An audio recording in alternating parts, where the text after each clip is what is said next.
Hi, biometric data. Heights are cool. Oh god, my gain's really high. There we go. Hey guys, I hope you all are doing good tonight. I'm setting up a little bit. I'll begin in a little bit.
I hope you can get home soon and safely as well, Takul.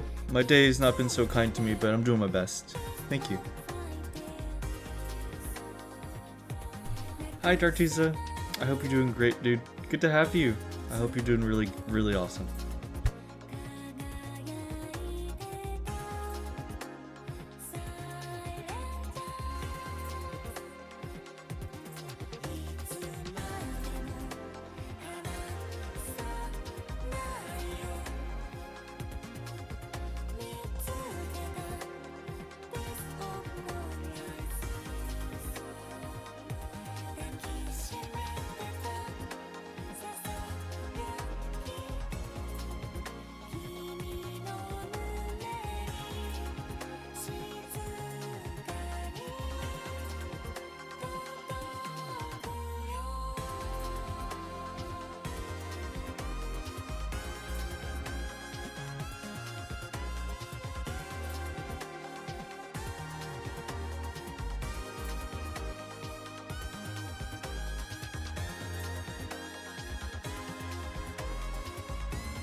That's much appreciated, Takul. Thank you. I'm happy to have you guys here.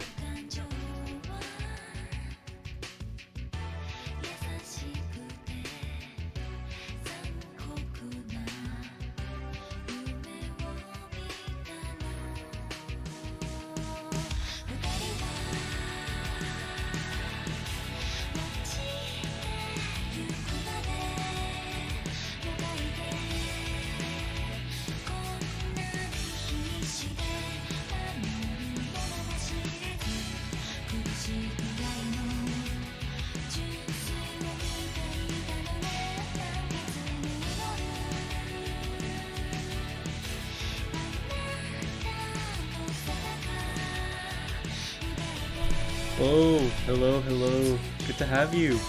I hope your day's been good. Thank you so much for joining. I'm beginning shortly. Just doing a little bit of setup and self-care. Thank you so much for being here. I'll be on shortly.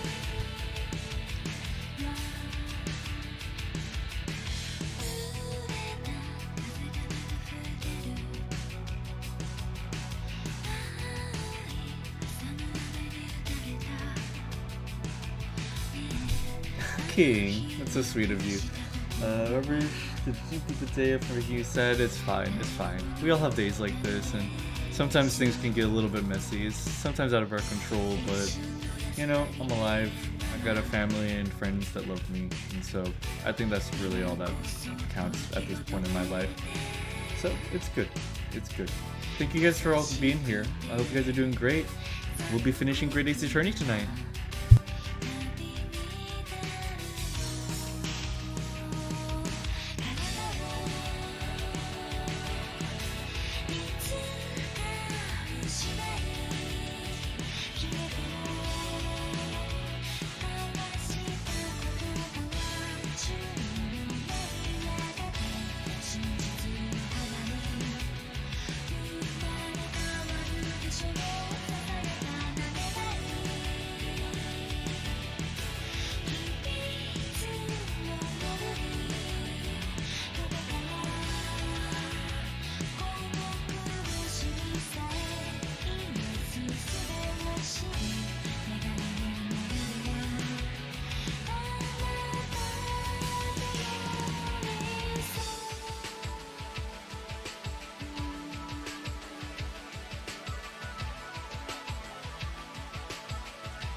MrNeutral.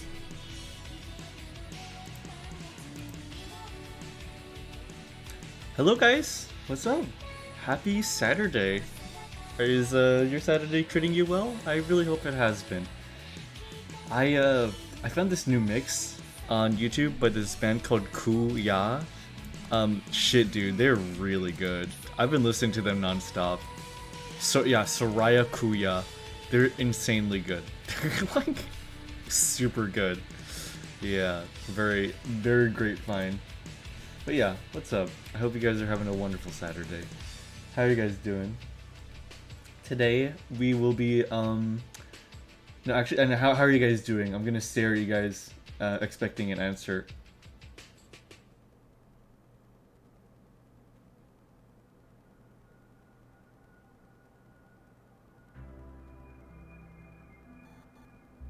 That's awesome. Okay, so it's good to have you guys. Tonight we will be finishing so good. We'll be finishing Great Ace Attorney. This has been a long time coming. We've been playing this for quite a more than a few months. For the last 3 months? Ever since New Year's, so pretty exciting. Pretty darn exciting. I'm very excited to complete this these chronicles once and for all. This Indian food I've been eating is so good, but the spiciness is killing me. Oh, what do you have, Dartuza? What'd you get? Oh, I love Indian food. I love Indian food. Darn. Shoot, I need to reevaluate my top 3 cuisine like list. I think I might have to switch out Chinese with Indian food. But I love Chinese food. Am I really gonna have to push Turkish food down to fit Indian in? Oh my god. No, I couldn't do that. Hey Mooney, good to have you. There's the lady of the hour. There's my sister who so vehemently recommended I play this, which is why we pushed it up to sooner rather than later. Very happy we did so because this game has been incredible. Piss Beam, Junie, I'm gonna throw you into the clouds. I hope you're doing great. Thank you for coming, Junie. But guys, why don't we start with a couple dailies, huh? Let's do some dailies. Not even sure. It's like a beef stew with roti. Really good, but again, quite spicy for me. Oh, beef stew, huh? Interesting. Does sound quite good. Beef is an interesting choice because beef isn't really that common in Indian food, so I don't mind my body parts spazzing. It's not unheard of. It's not unheard of. Keep that. No. Like Indo-Pak food, for example, definitely can have beef in it. It's not unheard of, but I was just surprised because it's slightly more uncommon.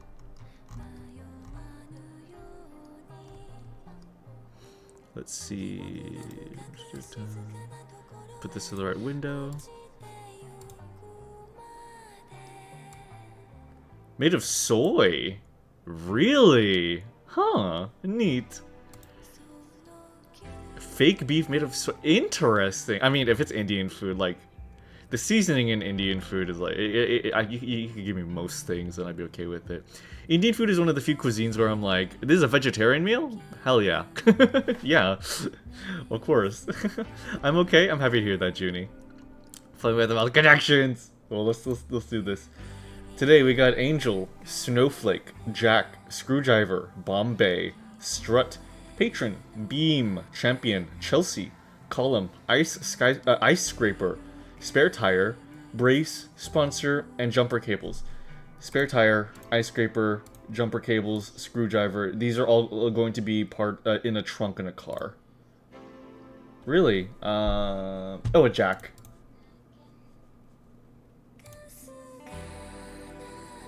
Yay!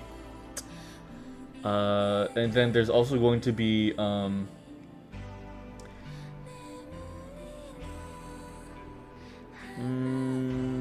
let's see. Jack my screwdriver until I beam all over my angel.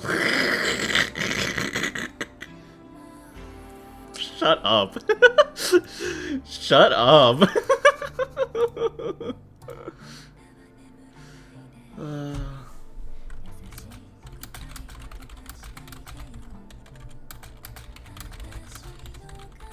Give me a sec.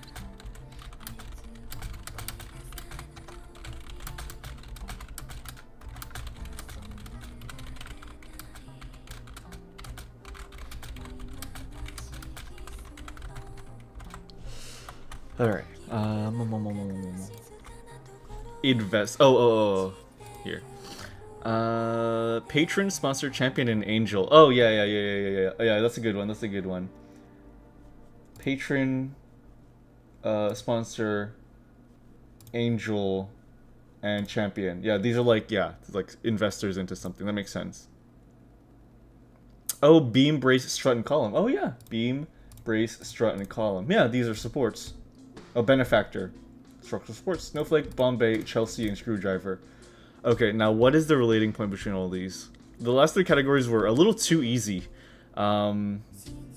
Snowflake, Bombay, Chelsea, Screwdriver. Bomb, Flake, Bay. Oh, Lake, Bay, Sea, River. Benefactor? You can't say that, Junie. Okay, let's do Power Skatel. Nice. Yeah, that was a very, very easy connections. Thank you guys. Okay. Okay, Power Skatel. Imja from Helper. I thought that was freaking I thought that was Ozu from from the Tatami Galaxy. Or Nightmare Nerfs from DC Comics. This person looks vaguely cosmic. Never mind. William James Moriarty from Moriarty the Patriot, or Jinjo Nato form from Banjo-Kazooie. He looks like a normal guy, Jinjo Nader. Okay. Willow from Don't Starve, or Wilhuff Tarkin from Star Wars. Tarkin is just a guy. He's just a guy, and it doesn't say with the Death Star, so Willow. Jinjo. I'm happy we have some Jinjo fans in chat. The Basilisk from Wizarding World, or Judge Doom from Who Framed Roger Rabbit. Well, one's a dragon, snake, serpent, and the other guy is like, he has cartoon powers. He is a cartoon, yeah, exactly. But he was killed by a normal guy. A cartoon killer? But wasn't he defeated by a normal dude? Wasn't he defeated by the protagonist of the movie? Meaning he could be defeated by a normal guy? By acid? Oh. But the basilisk can probably shoot acid. It's black. I might choose the basilisk. It looks huge. Fuck! Sorry. I'm sorry I didn't trust you guys. I'm sorry. Ayane from Dragon's Rioting, or Kano from Mortal Kombat. Karscato, but which one is canonically more erotic, dude? I would totally do that. He has Doom in his name, so it means he is powerful. That's true, Junie. Always anime woman. Yeah, anime woman's gotta win this. Come on. Yeah. Rule number 1, yeah. Wow, I'm sorry, Bull. Kano was really fun in the movie? Oh, cool. Frigga from Marvel Cinematic Universe. I don't know if I'm allowed to say that, or Jack from regular show. Jack from regular... the average regular show... Never mind. Alliance Captain from World of Warcraft, or Albert Johnson from Death Hunt, the movie. Jack, because he's jacked. I think the leader of the entire Alliance would win against this man who looks vaguely like a refugee. Yeah. The Taurus Demon from Dark Souls, or Frippozo from Dross. That is literally the Taurus Demon. What? Who's Frippozo? Who is Frippozo? Arkham from Devil May Sonic. Oh, from Boom continuity specifically? Fuck! That's like the weakest Sonic! That's like the weakest Sonic! He just does bits! He just does bits! He just makes jokes! Oh! Oh, you idiot! Frippozo could be clean AF. Sonic Div, you idiot! Damn it, Boom! Bro got too hyped for Sonic. I did get hyped for Sonic. I didn't realize it was specifically Sonic Boom Sonic. Oh my god. Nero from Devil May Cry. Pre-Devil Trigger, or Mojo... Come on, are you kidding me?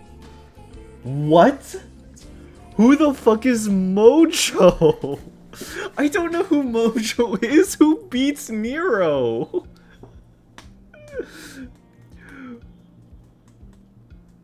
Bro can't even walk on his own. An X-Men villain? Oh. Okay. I'm doing game guys. You know Mojo, the guy with the literal spider legs, the iconic Mojo. Oh goodness, this is loud. Sorry. Let me play this next. All right, nerd maxing. Oh god, we are kind of nerd maxing a little bit, ain't we? All right, let me see. I don't like this art style.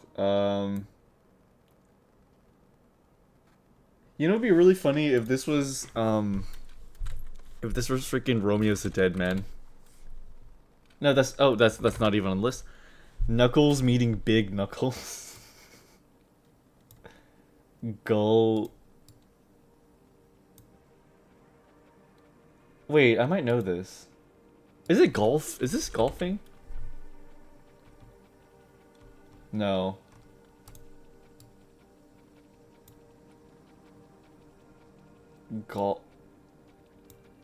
The Rise of the Golden Idol.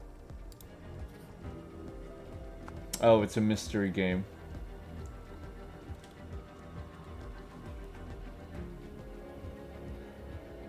Okay, the art style looks a little bit better in movement, I will have to say. It looks much more interesting in the game than it does on this cover. Whoever made this cover, never mind. I don't like the art style. I take it all back. I don't like the art style. This is this is not. I wonder what this is.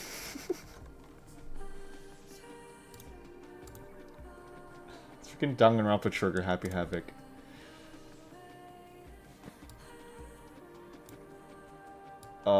This is a lizard character. Is this isn't King K. Rool, is it? Croc? Oh, Croc. Autism bait game? I love Danganronpa. I do too. Unfortunately, I have to tell people I like Danganronpa, but I do like Danganronpa quite a bit. Danganronpa. Autism. Oh wait, I already said that. Croc. This guy from Donkey. Is it? Or is it Croc from Croc? King was right. It's Croc from Croc. King gets the credit for that one. Planes, airport, business. Is it airport CEO? No. Sabotage bankruptcy competitors? Wait. What? Staff hiring voice acting cartoon style? I will say hydrated. Thank you. I choked on my own saliva. Give me a moment.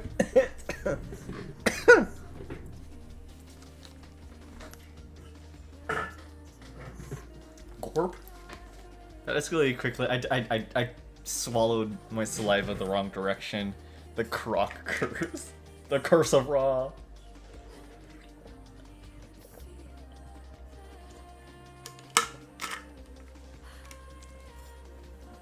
That's what surprises me, Bull. I don't know how this is not airport CEO. Staff hiring, voice acting, cartoon style. What other game is there about airline transportation? Flight routes, global cities, ticket prices. Plane? Wait a minute, is this DSM or something? Pilot. Oh my god, what's that, DCM. DCM. No? Is it not? Wait, what does DCM stand for? Oh, DCS. Is DCS. No, but DCS is literally called Digital Combat Simulator. There's no combat in this. 9/11 simulator? There's no way. There's no way, right? No. No. No. No. No. Okay. Dumb snake crowd. Thank you, Junie. Having the game when I was younger, good times. Why? Flight routes, global city. Plane.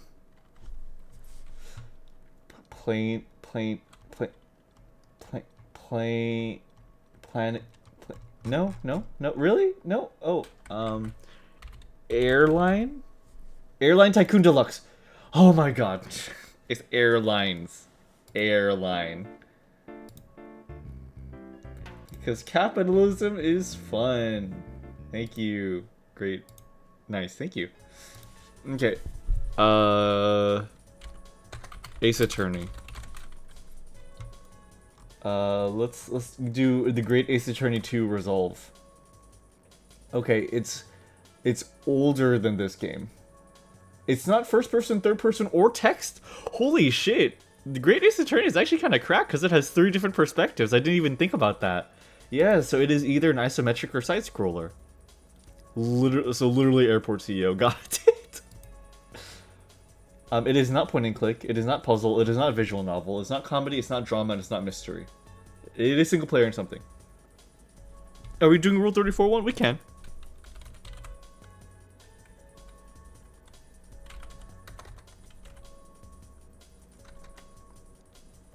Rule 34 though.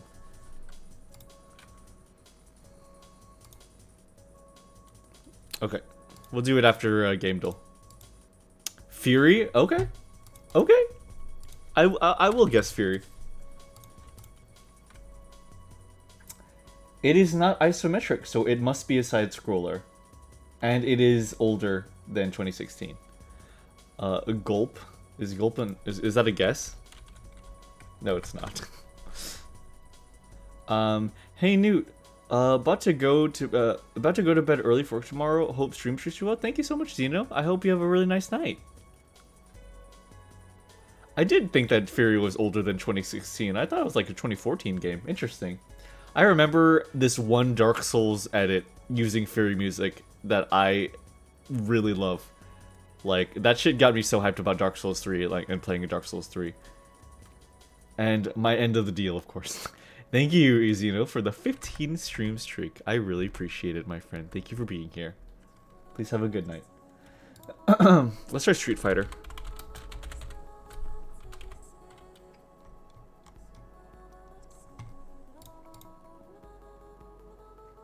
Okay, it's around 2008, so we're looking. It's not side view? Whoa, wait, not text, not first, not third, not isometric, not side view. What the fuck? Wait, what perspective is this folded then? What other perspective is there? Side, isometric bird view, third person, first person, text. Oh my god, wait, what?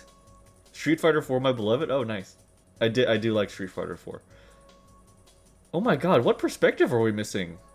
First, third, side, perspective, I mean, isometric, text. Point and click. Point and click. Fucking, I don't know. Do they have Fred Fish? Freddy Fish in the case of the missing kelp seeds? Oh my god. No, that's still considered side view. That's still considered side view. What the heck? Wait, what?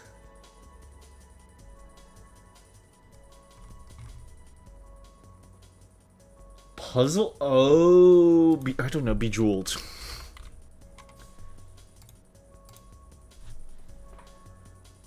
No, that's also considered side view. What? What? What do you mean? Give me a clue, please. I'm so lost.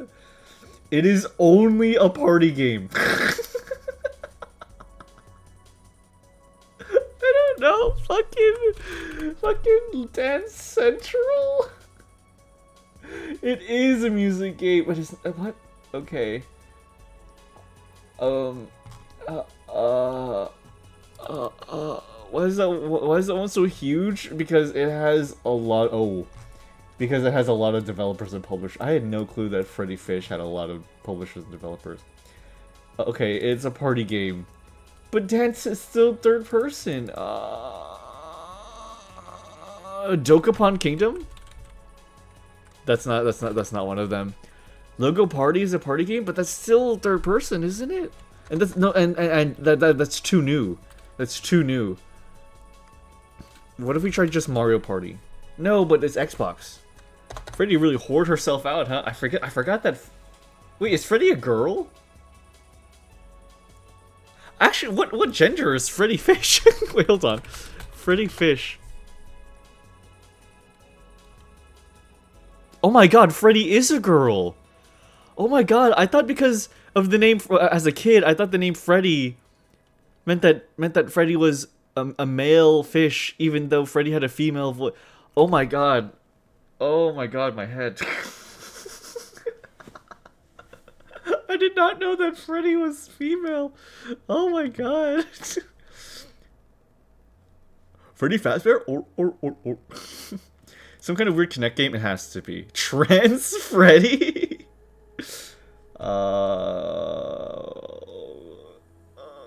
What other party game is there? Who plays party games? Mario Party. I'm just gonna guess it. Mario Party 3. Oh my god. What other party game is there? How can you have a party game that isn't isometric or third person? I am like baffled right now. Oh my god, I'm taking my jacket off already. We haven't even begun playing Ace Attorney. Or text. A Kinect game, but oh god, what Kinect game is? The game isn't real. That's right, the game isn't. Eminem Beach. Okay. Eminem kart racing. Star Wars Kinect, but that's not a party game. This is, dude. I thought that Great Ace Attorney would save us, but this is the worst I think we've ever done in GameDuel. This is, dude.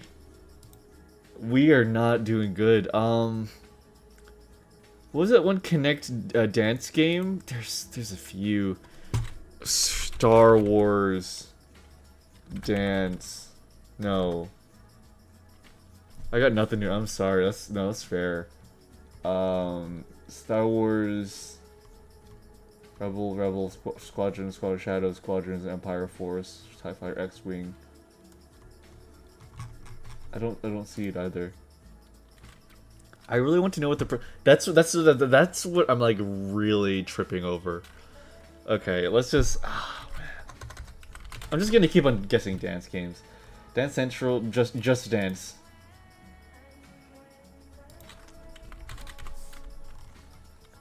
God, there's so many. Dante's Inferno. It's good to. Perspective?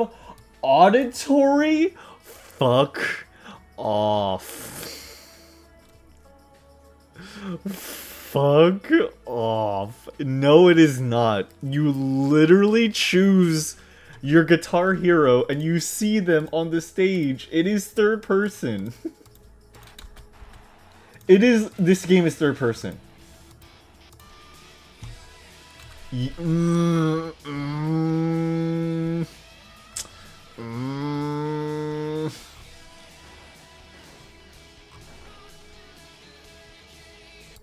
I shouldn't play that.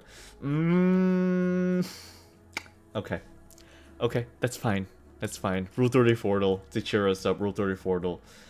Oh my god. Okay, game shut in my mouth and I was forced to... Don't say that. That's so gross. I was going to, like, report Gamdol. Okay, Tiny Tiger from Crash Bandicoot or Piper from Brawl Stars. Piper. Brawl Stars artists are, like, way more active than I ever expect from them. Sega Kaku from Toho or Cassie Cage. Cassie Cage, Western game. Sega's been getting a decent amount over in Rule 34, but I think Cassie has to beat this because she also has the 3D model. I'm sorry, Sega. You are very good. At least, really? Al-Hatim, okay. Jewelry, but Zangief. Really? Damn. Okay, I never even heard of the other character. Raven team leader or Nekomiya the Fortnite.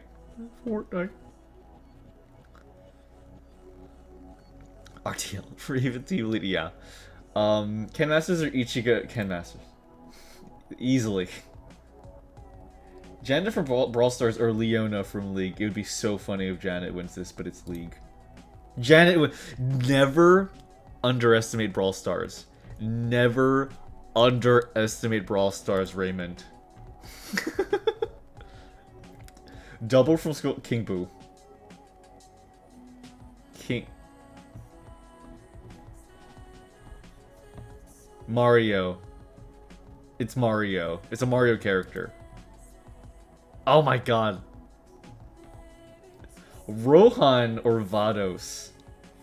This one is really hard. Rohan doesn't have that much. It's gotta be Vados.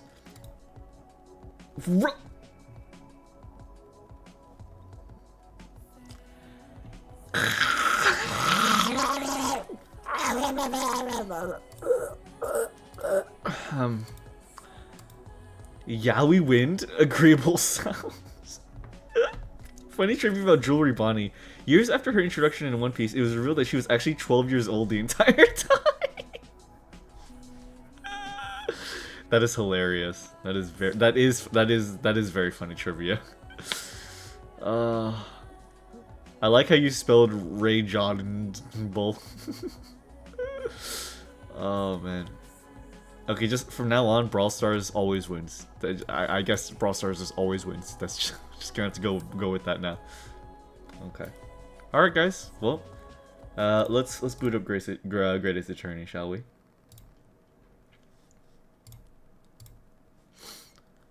I can't believe we're finishing this. I'm like nervous. I'm like genuinely nervous.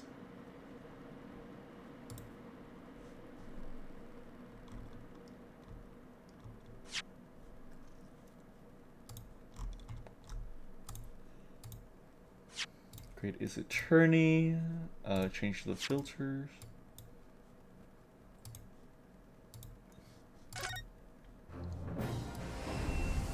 Okay. And for the last time for Great Ace Attorney, let's do a sync test. Okay. Did you forget Josuke Rohan Yaoi? But it's rule34.com. Yaoi is way rarer on Rule 34 than other sites. And it was an anime game too. Anime fan art is much less than like a games or like you know, it's like I just didn't expect the Yaoi to win on Rule 34. Started missing. Oh, I got too excited. Started missing keys. That's very cute. Agreed to receive my brain cells. Not so much in trouble, but made a lot of people reasonably upset. Oh. reasonably upset. That's fair. You think Hella Gay on Rule 34 of the .com era is rare? No, I mean, I don't know. Every time I think of Rule34.com, I don't imagine a lot of like gay stuff, or at least I don't imagine it's as prevalent, especially of like Japanese media. All right, let's do a sync test. Okay, how's the syncing up?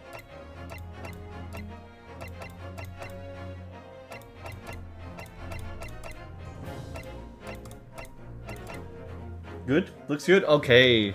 Alright guys, we are... Oh, wait, hold on. Sorry. I gotta... look away for a moment. Look away. I need to change. Real quick. Okay, I am changed. Okay, well guys. Let's do this. Turn to sub. Alright guys, well, the Great Ace Attorney, we are finishing the game. Let's freaking do this. Right where we left off. Oh.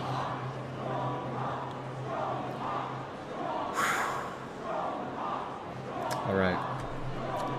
There's really only one path left open to me. Where we left off, he has successfully gaslit everyone in the room into believing that he's working for the positive benefit of all of England.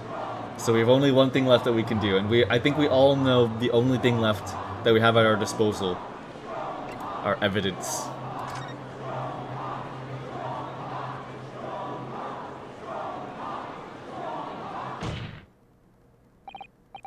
Yes. As I know only too well, the only thing that carries any weight in court is hard evidence. But, Mr. Naruhodo, what evidence is there to use at this stage in the trial? I have an idea. I don't know whether anything will come of it, but if there was ever a time for using this particular item we have among the evidence, it is now.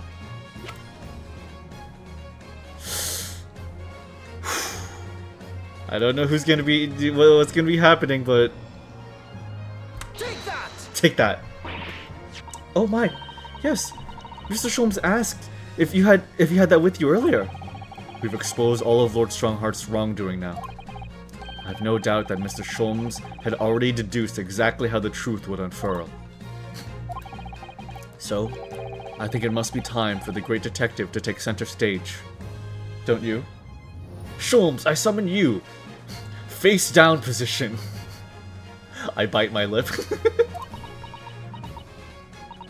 Yes, absolutely. Let's take the hair by the ears then, and heave! Oh, you know it. Alright, here goes. Heave! Ow, ow, ow, ow, ow, ow, ow! My dear fellows, must I remind you every time, a gentle tug will suffice. Mr. Sholmes, you're looking in quite the wrong direction, Mr. Naruhodo. Because I'm over here. Mr. Naruhodo, he's... What? It's Mr. Sholmes. What? What the fuck? I asked you, dude. Sholmes? I wasn't expecting you back, Sholmes. What did Iris invent this time? Delighted to be here again, Lord Strongheart. What is the meaning of this? Bailiff, seize him. Put that man in irons. This is a closed court. You've been warned once already, man. Oh, what the? We can't get hold of him, my lord.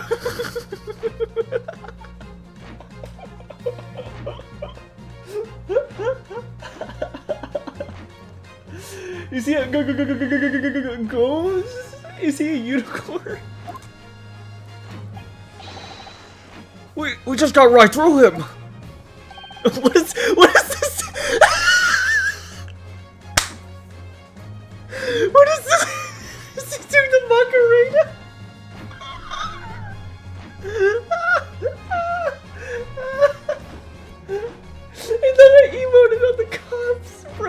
voting on that. Oh my god. I'm afraid your efforts are wasted, you see. The great detective you see before you is composed entirely of light and shadow. An image, if you will. Duh. Mr. Naruhodo, I must congratulate you on your fine deductions. Mr. Sholmes, what on earth is... Are you familiar, I wonder, with the invention known as the telephone? Well, yes, I hear that some public telephones have been installed recently in Tokyo. The sound of the speaker's voice is converted to an electrical signal and transmitted instantly to another place. Quite. Sounds are transmitted. So, could not images keep them company, I mused. Iris and I did some modest experimentation to develop such a device specifically for this very day. Modest experimentation, Mr. Sholmes? What a modest description.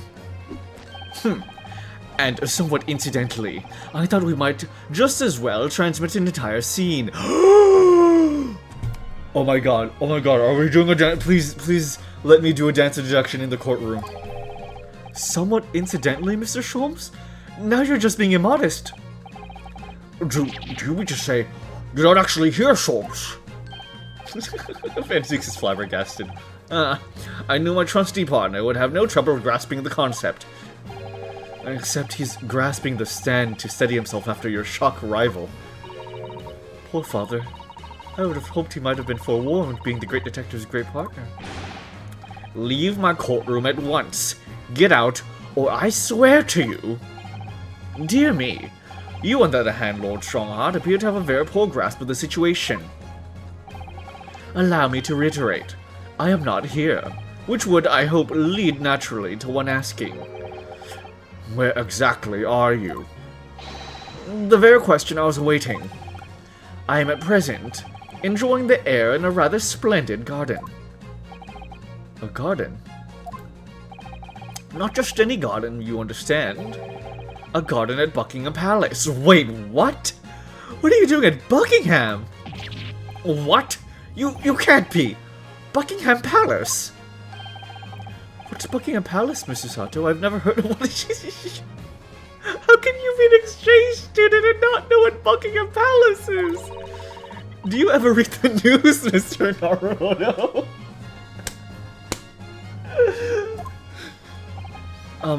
Mr. Sholmes? Is Iris with you there? Well now, Iris is currently enjoying some tea. With Her Majesty. Oh, fuck. He's a bit tense. Her Majesty? Not just any Her Majesty, you understand. Her Majesty, the Queen of the British Empire. What? What?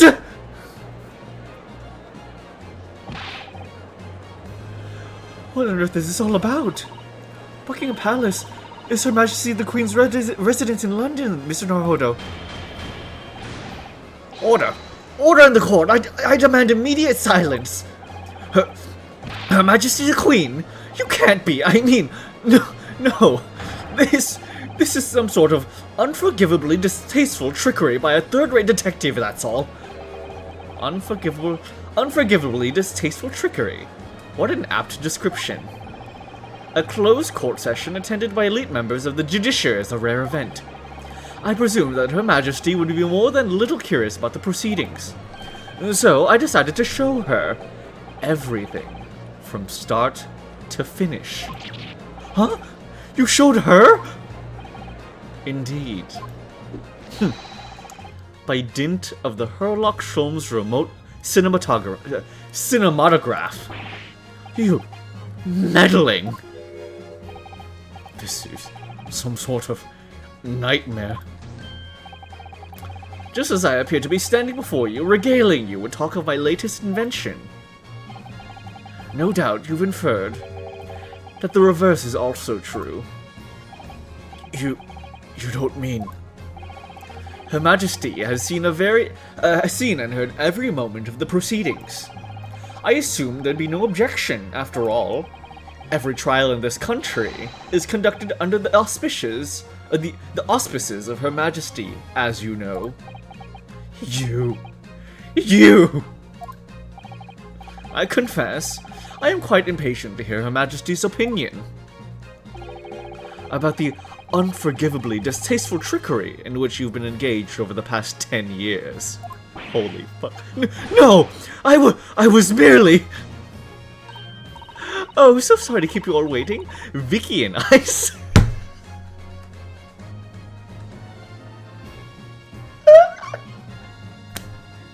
Vicky!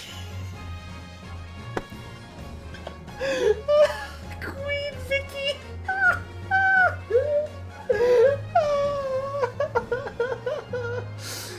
Vicky and I had so much to talk about. I love you, Iris. I love you. Oh, he's in trouble. I think they're going to shoot him in the fucking head. Like, right now. Oh my god. Oh, he's going to the doghouse. Yeah. Iris, there you are. In fact, I have a little message here from Her Majesty. A message? Well then, if everyone is sitting comfortably. Forthwith, and with immediate effect, all authority previously afforded to Miles Strongheart is hereby revoked forevermore. Huh. Furthermore, he will be prosecuted for crimes against his country in a public trial by jury in the coming days. So, it seems that Her Majesty doesn't believe we need to fight fire with fire. She's just fucking dousing it. Justice in this country needed to be administered from the shadows at all. Miles Strongheart. The darkness you fostered to conceal your despicable actions these last 10 years is a thing of the past now. After today, your brand of law and order has no future, because no longer are you the Lord Chief Justice. In the eyes of the law, and of Her Majesty the Queen, you're nothing but a criminal. Oh my god. Adjourned! Adjourned! Adjourned! Adjourned! Adjourned! Court is adjourned!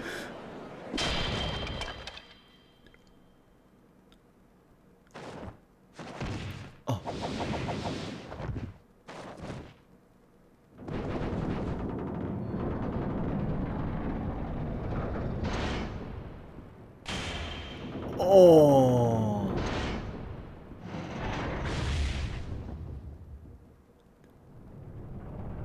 Oh. Oh.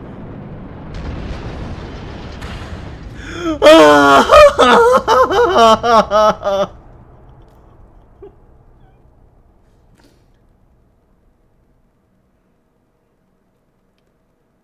Holy fuck. Oh. Lord Clint Van Zeeks left a will in which he confessed to everything. When those words came out of Asugi's mouth, it deranged me completely. I knew I must do anything and everything in my power to contain the situation. But I couldn't find the damned document. I searched his cell, but it wasn't there. Which precipitated the jailbreak plot, I presume. What do you mean? The need to obtain that will was all-consuming. I was sure that if I facilitated Asugi's escape, he would emerge with the will somewhere on his person. But despite searching his limp body in the cemetery that night, it still eluded me. It never even crossed my mind that it was concealed in the sword's hilt. Ah.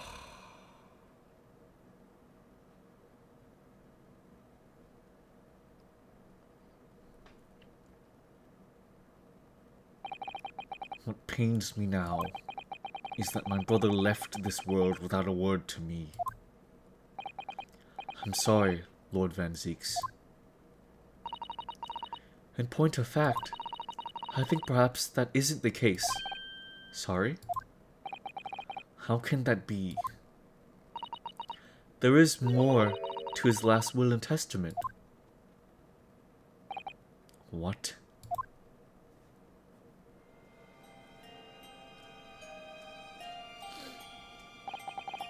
As I confront the prospect of my demise, I feel bitter regret for my younger brother. Barak, you have always looked up to me, and now you follow in my footsteps to become a prosecutor. It is my fervent wish that my unspeakable deeds should not hinder your advancement. I ask not for understanding, for none could understand my depravity. I ask only for forgiveness. Wow. Wow. Hasugi is a fine detective and a hunter of worthy respect. He has agreed to honor my final 2 wishes. The first is that this document survives. The second, I cannot commit to paper. I have confessed my sins to my wife. May she find resolution in my death. With my eternal gratitude to my Japanese friend, I rest my quill. Clint Van Zieks.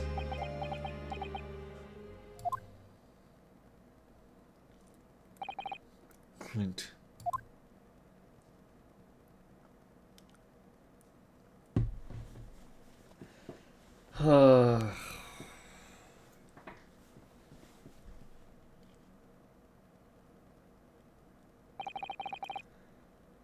Miles Strongheart, you colluded with Seishiro Jigoku in a criminal plot so immense it spanned the oceans. And you cold-heartedly murdered all those who knew the truth about what happened 10 years ago. But why did you set about that now, a whole decade later? To ascend to the very peak. These last 10 years made me realize being the Lord Chief Justice wasn't enough. Short of becoming Her Majesty's Attorney General, I could have no real power to effect the changes needed in this country. And for that promotion, I needed to ensure no remnants of the past remained. How could you? I like everything to run smoothly, in the exact manner that I prescribe, like a well-oiled machine. And I was just a step away. And for your ambition to succeed, did you even bother to count the number of brilliant people you had killed?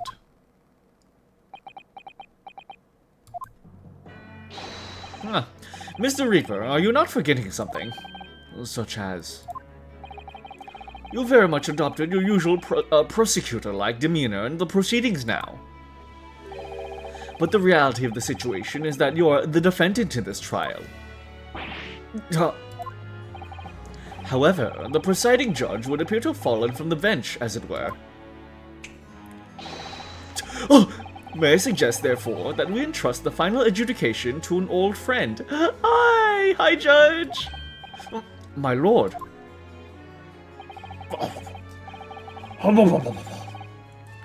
As a member of the judiciary, I've been following the proceedings from the gallery.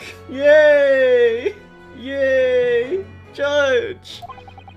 And I must say, I shan't ever forget the extraordinary battle between good and evil that I witnessed here today. Oh. The darkness that has blighted justice in our land these past 10 years has at last been dispelled. Thanks, in no small part, to the efforts of a bright young star from the east. Defense Counsel Naruhodo. Yes, my lord. On behalf of everyone here present in the Old Bailey, I give you my heartfelt thanks. You're too kind, my lord. The first time I faced you in court, it was just under a year ago now. I had the faintest of intimations that if British justice so warped and twisted over its long history, was finally to know change. This might just be the man to do it. What? But at the time, I wouldn't allow myself to acknowledge the possibility. I couldn't overcome my hatred of the Japanese after the circumstances of my brother's death. Mr. Naruhodo, allow me to apologize for countless discourtesies on my part. You are a lawyer of boundless talent. Oh, Lord Van Zieks. When I first arrived in Great Britain, I was literally a nobody. Certainly not a lawyer. The truth is, my fortunes have entirely been made by the miraculous people I've met. My best friend, Kazuma Asugi, who led me here to Britain in the first place. My loyal and ever-patient judicial assistant, Mr. Sato, who helped me study to become a lawyer. The brilliant Lord Van Zieks, who never failed to challenge his Nipponese rival, who I'm very much in love with. And not to mention, the exceptional master of logic and reasoning, who showed me the true art of deduction, Mr. Sholmes. You're saving the best for last, Mr. Naruhodo. What a relief. I'm well aware that without all these people's help and support, I wouldn't be where I am today. The truth is a guiding light that always leads to happiness. I've lived by that principle for a long time now. But actually, it's not true. The truth can also cause great pain, sometimes even leave people on the brink of despair. And for that reason, there are those who feel the need to hide the truth, who do it instinctively even. But as soon as we all allow our eyes to settle on something other than the truth, the darkness takes hold. And from there it grows, until eventually it makes us blind to the guiding light of the truth altogether. So that's why it's my belief that we must all resolve never to avert our eyes from what is just and true.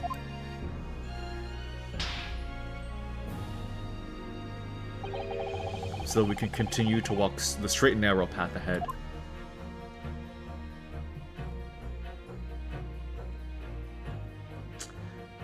Man. He did show us respect. Real quick, let me catch up on chat. Real quick. Well, I must excuse myself now. Give me just a minute. Okay. Chat room. Hi, Fraser. I hope you're doing amazing. Thanks so much for stopping by. Off the scale, guilty, burnt by guilt, peak breakdown. That is one of the best breakdowns I've ever seen. This is first I've seen of this game, so I only recognize one of those names. I bet Von Karma would prosecute him. I don't know, defend strong art. He might have to defend himself. I'm sure Burke and Cosmo are chomping at them to prosecute him. Oh, dude. Holy shit, dude.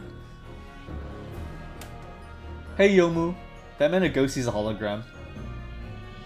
Santa, Judge, I miss you, Santa. Alright. Well, I must excuse myself now. But before I go, Mr. Naruhodo, let me compliment you on your grand opus. What? Without your beautifully composed case against Lord Strongheart, Her Majesty would have been unable to act. Thanks to you and your fellows, the haunting undertones corrupting Britain's justice system have been silenced. Thank you very much. We love crushing the deep state. And so, until our paths cross again somewhere, probably at home in a few hours, can you buy groceries? Well then, it appears that this long trial has finally come to an end. My apologies for an anxiety caused, my lord. I'm quite sure we shall meet here again here in the courtroom before long, Prosecutor Merrick Van Zieks.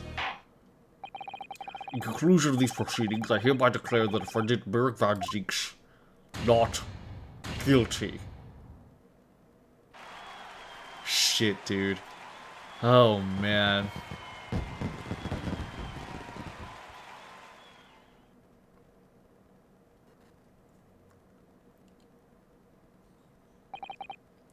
is all.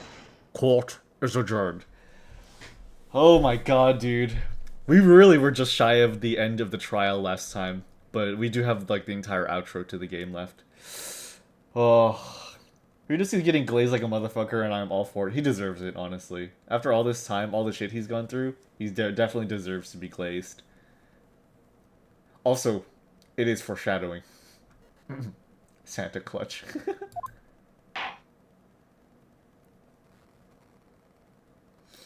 God, man.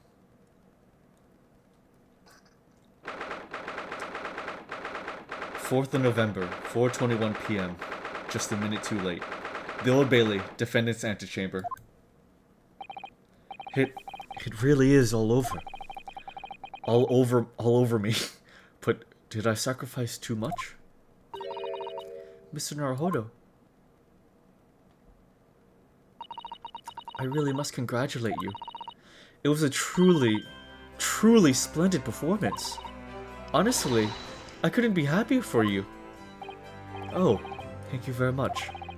But I really couldn't have done it without you at my side through it all, Mr. Sato. Oh.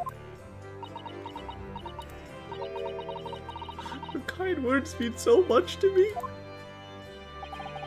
Really was a very splendid show, that, Naruhodo. I'd have thought you'd be smiling from ear to ear, but you look rather glum. Well, of course I'm delighted about the verdict. And in exposing the truth, I'm afraid I've caused my client a great deal of pain. I'm really not sure what a lawyer ought to be doing. I'm really not sure that's what a lawyer ought to be doing. Oh well, in that case, I'm quite sure that when you see Lord Van Zeek's smiling face, everything will seem much better. Ugh.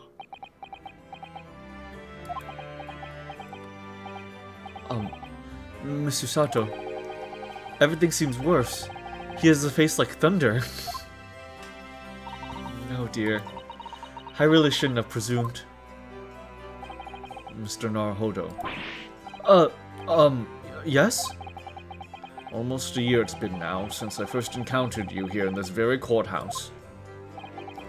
For you to have risen to the level of excellence you demonstrated today, well, it's quite remarkable. But I exposed the most unpalatable truth you could have ever imagined in court today.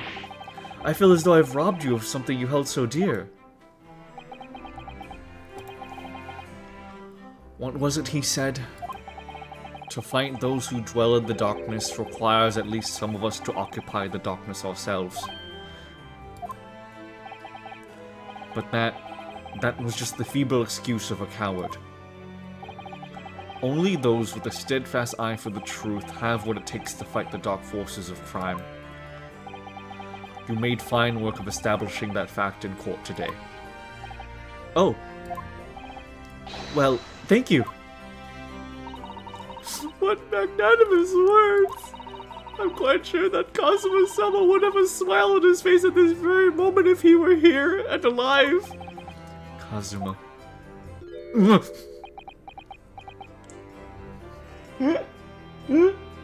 I nominate Van Zeeks as the next Lord Chief Justice. I do too. Sure, cheers with some dollar bills. True. We're getting a lot of money from this. We're getting a lot of money from this. Mrs. Sato, if this game took place in America, Ryunosuke would be assassinated in the antechamber. Hey, there he is. Mrs. Sato.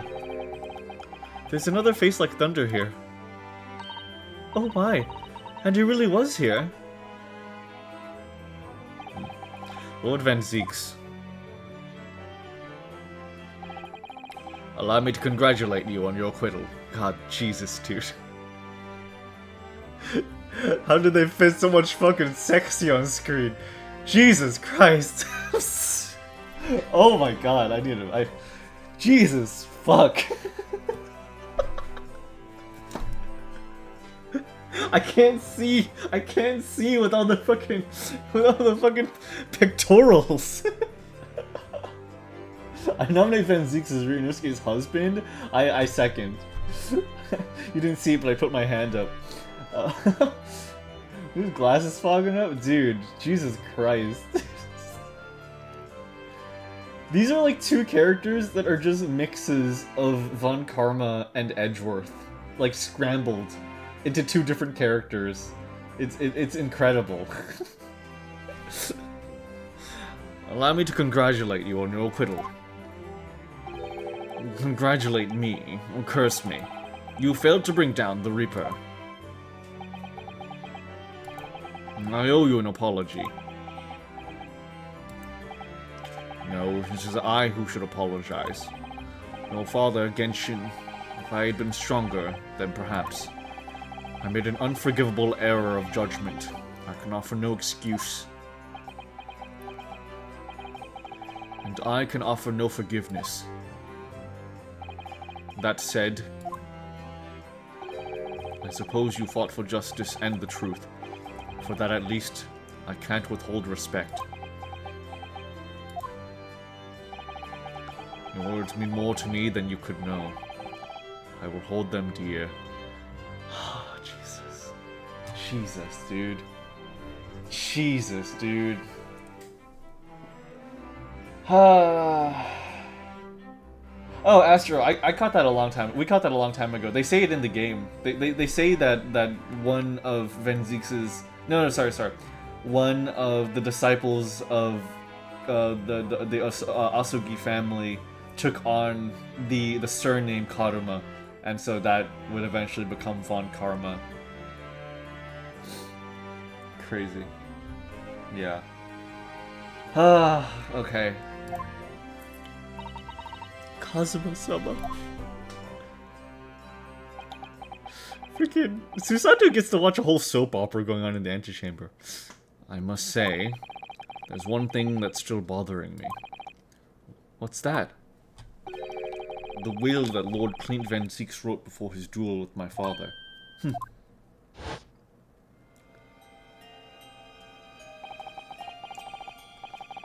Asugi is a fine detective and a hunter of worthy respect.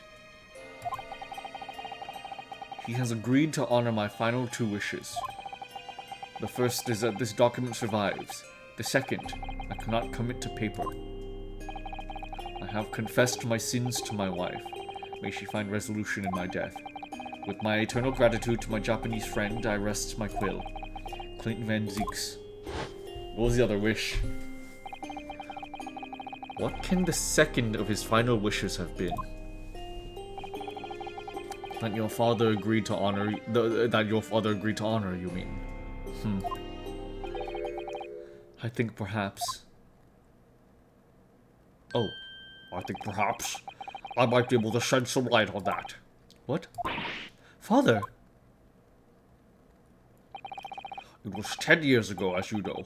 The day before the execution was scheduled. I went to the prison to say my farewells to Genshin. Oh my god, boy. Why aren't you putting out more of a fight, Genshin? If you'd only agree to it, say sure I would gladly petition the government. We've been through this already. You don't need to worry about me. Anyway, Eugen, I have a favor to ask of you. It's something of great importance.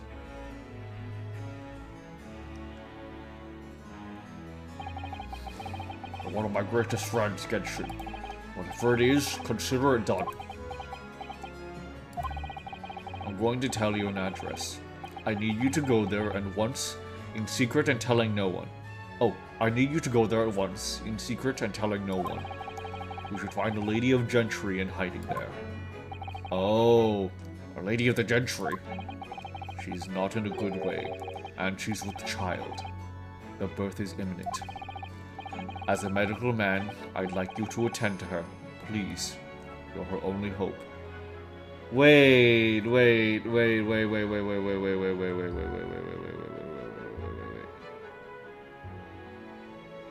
No fucking way. No fucking way. No fucking way. There's no way. Wait a minute. Wait. Was I right? Dude, oh my god. Was I right? Is Clint the father? Is Clint the fucking father? No way! Buddy chats, is the child yours, Genshin? Oh!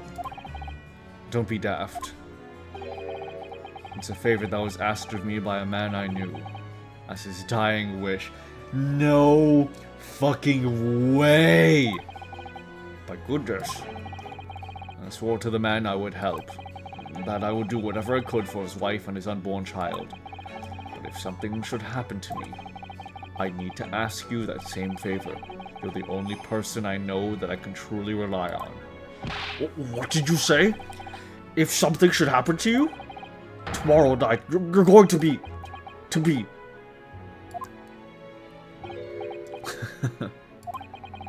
never know, though, do you? What life will bring. Alright then. Tell me the address. I'll head there at once. Would Seishiro and... No, not with him. Pardon? This is a favor I'm asking of you, and only you, Eugen. Right, I see. Very well then. That was a very good choice on Genshin's part. Oh my god, Jesus. Crazy. That very night, I caught a train from Paddington to Dartmoor, Devon. I found the old house. In the middle of nowhere it was. An old hunting house lay asleep in the grounds. An old hunting hound lay asleep in the grounds. Oh. Oh my god, she has her hair! She has her hair! The poor woman was on the floor at the back of a darkened room. She was in mortal danger. I broke her waters to precipitate the labor before she weakened further. It was a torturous birth. I did everything humanly possible for her and her child.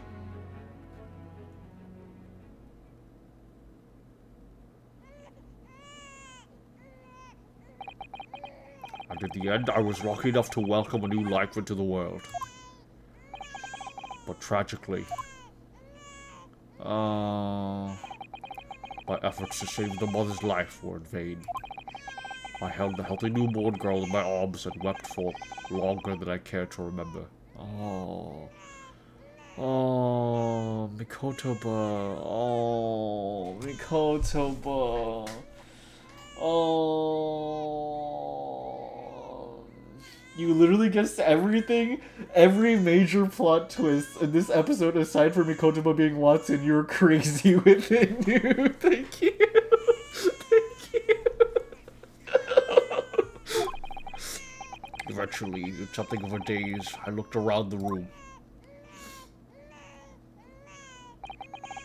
There was precious little in it, but an old travel trunk caught my eye. It had clearly been well looked after over the years, made of top quality leather with fine stitching, branded with a bull on the side. But it was when I saw the emblem on the side of it that everything dropped into place. The Baskervilles. B for Baskerville. But Baskerville? You mean the woman was the wife of Lord Clint Van Zeeks? That's right. The newborn was his daughter. But that makes no sense. Why on earth wouldn't Clint have entrusted the child to my care in that case? I was completely unaware that he even had a daughter. I suppose he didn't really have any choice. What? Well, your brother said that he'd confessed everything to his wife. So she must have been beside herself with worry for her child. If the true identity of the professor were ever to be made public, the girl would forever be branded as the daughter of the infamous mass murderer. So the only solution was to distance the young girl from the Van Zeeks family as much as possible. I don't believe it. No fucking way, dude. No fucking way! With the one on the side? Oh, I was just joking, Bull. I was saying, I was just imagining that you were the one that made the briefcase. Iris No, Iris Baskerville, actually. Iris Baskerville. Dude, it's a... that has a ring to it, you know? I don't believe it. I imagine that in this final hour, Lord Clint Van Deeks made the obvious choice. He would have thought to himself, this Japanese man here is someone I could trust. I honored my promise to Genshin, of course. However, only a month later, I was summoned back to Japan, and without disclosing the parentage of the child, I couldn't obtain permission to take her with me. Oh, how awful. I wonder who did get the right. I was completely at a loss. In the end, I had to ask my great friend. I asked him if he would be a father to her. That being Mr. Sholmes, I presume. Yes. He took one look into my eyes and agreed to it on the spot. Mr. Sholmes, he has a heart of gold. Really, all it can be said that I did for the child was to give her a name. Oh? When I'd come to Britain, I was trying to escape from the grief of losing my darling wife. So, it was her name that I gave the little girl. Your wife's name, Professor Mikotoba? In other words, the name of my mother. Ayame Mikotoba.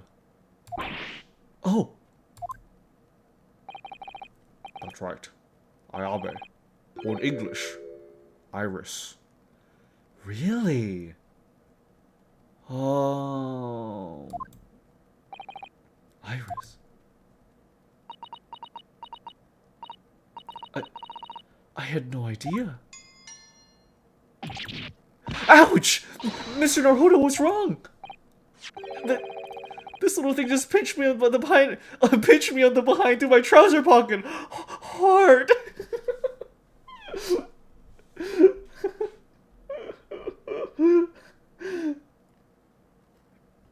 Oh.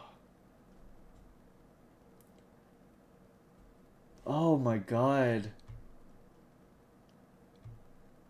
Imagine making briefcase for Ace Attorney cosplays. Oh my god, Bull. Dude, I bet you make an amazing briefcase.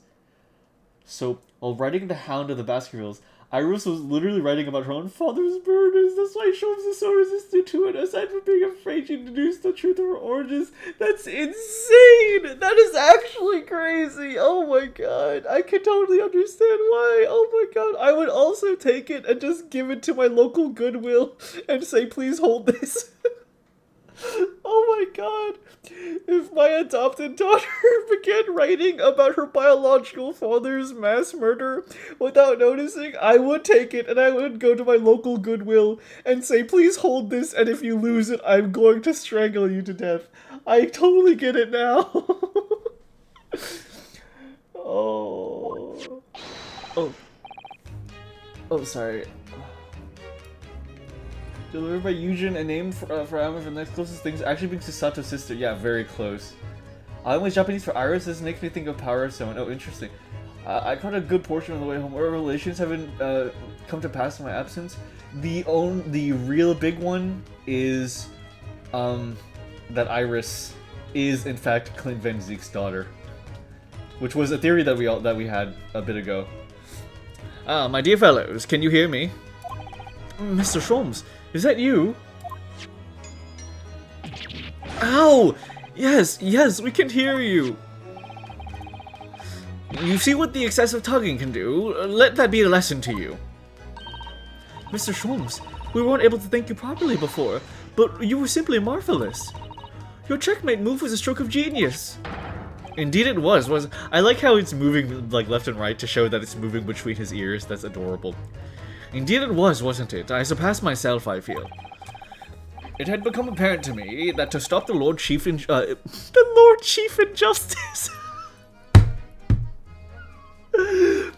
that to stop the Lord Chief Injustice will require such measures. Runo, Susie. Oh, Iris. Oh, I'm so pleased. What a wonderful outcome. Her Majesty Queen Vicky said she thought my special blend was delicious. Oh, I'm sure she did. After all, no one brews a more delicious tea than you do, Iris. Let's have a party to celebrate. And Mr. Reaper, you simply must come too. What? I'm afraid I couldn't. The Reaper of the Bailey, flustered by a 10-year-old girl. Again. And his niece! His niece! Oh my god, it's so cute! Uncle Reaper! No, really? Oh, Pooh. But I give you my word. And I shall present myself at your residence in the near future to express my gratitude. Oh, how lovely. You've promised now. I won't let you forget. Bye for now, then. Alright, Iris. Thank you for all your help earlier. Oh, that was nothing. Just come back home soon. I love her. Ow! What final pitch goodbye was it? My behind. I see someone at least pinch your ass. All's well as ends well, isn't it, Kazu? Isn't it, Ryunosuke? Well, I think I ought to be leaving. Lord Van Zeeks, would you care to accompany me? Oh, rubs hands.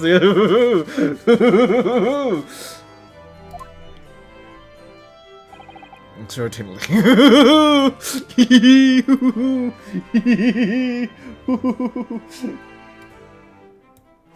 Doesn't pinch you better than me, does it?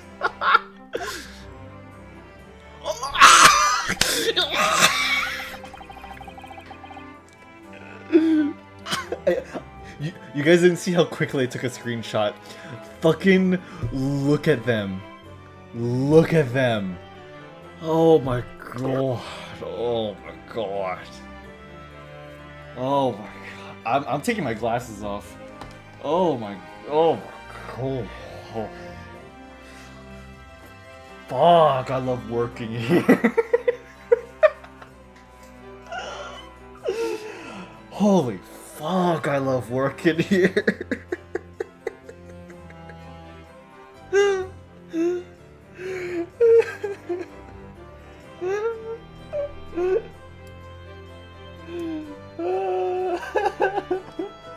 How can you steal my glasses? That's fair. Hold on, let me wipe them down. Fuck, I love being a defense attorney. Okay, sorry. Okay, I'm okay. Be more mentally ill reminder. I think I'm already there, to be completely honest, but Mr. Naruhodo, please allow me once again to express my deep gratitude to you. I believe you saved my life. Oh.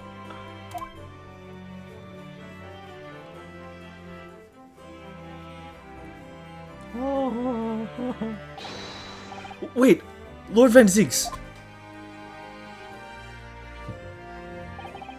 Yes. What are you intending to do now? Well, clearly I shall have to resign from the prosecutor's office. Oh no! I intend to publicize the full truth about the professor case. Once that's done, the Van Zeeks family will be ostracized completely from London society. Surely not. So as soon as I am free of my employment, I shall leave the capital. Oh, I see. And move somewhere? Don't be a fool. Oh. Are those the actions of a man once feared as the mighty Reaper of the Bailey? I beg your pardon. For the past 10 years, you've endured that pseudonym and been cast as one of the dark forces yourself. Now that you've finally been freed from that disrepute, your battle is just beginning, surely. Well, I certainly never expected to hear those words from your lips. I waited a very long time to come to London. Now I'm properly here, I intend to learn all that I can. Anyway, goodbye for now. Ryunosuke Naruhodo.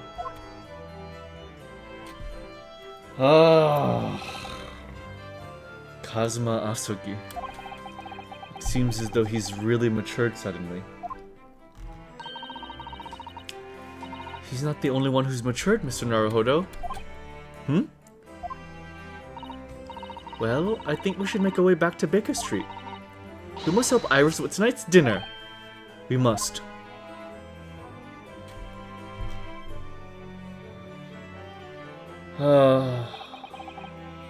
It was then that I came to an important decision about my future. Oh, yeah, the choice. 4th of November, 6:25 p.m. Sholmes' suite. I'm home. Gina! What time you got here? We've been waiting ages, Odo. What are you doing with that colorful piece of history? It's a party, innit? It's gotta go with a bang. I mean, fireworks, ideally. But, well, you ain't got fire. Smoke's the next best thing, ain't it? There's a girl on Fresno Street who could help you with that, I think. Right? I'll remember that. You don't have to reload that thing every time I speak. You really must hear this. It's quite the most extraordinary thing. Oh my god. I assure you, it will defy your expectations. Take down every detail now, Mikotoba. Ah, the world-famous great detective regaling his partner with the tale of his adventure. A sight to behold. Would you care to hazard a guess? Where do you suppose the fiendish runaway had concealed himself? Would you believe? Inside the trunk I found abandoned in his cabin. I would believe it, yes. I was there. Say, Mikotoba, I detect not a hint of surprise. I wonder why that is. Maybe because I was there at the seat as well, Sholmes. What? You were...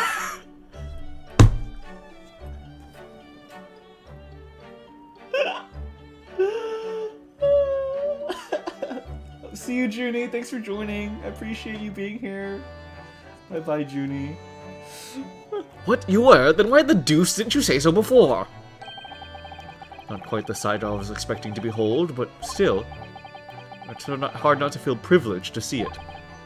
Hello, Mr. Sholmes. Professor Mikotoba. I'm finally back from the Bailey. And not a moment too soon. A feast prepared by Iris and Mr. Sato awaits. He's not a fraud. He's not a fraud, I muttered to myself. I must say, I haven't seen Susato looking so happy in a very long time. Ah, Runo, there you are. Dinner's on the table, everyone. Please, do come and take a seat. Time to fill my boots.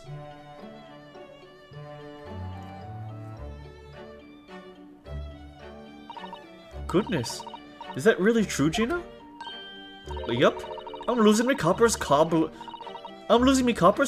and going back to what I know best. It's a diver's life for me. Oh. You're really leaving the police force? But why, Guinea? Well, the boss ain't around no more, so... Oh. And anyway, no matter how hard I try, that Reaper ain't never gonna accept a diver turned dick, is he?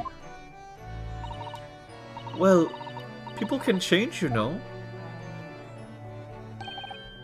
Yes, that reminds me.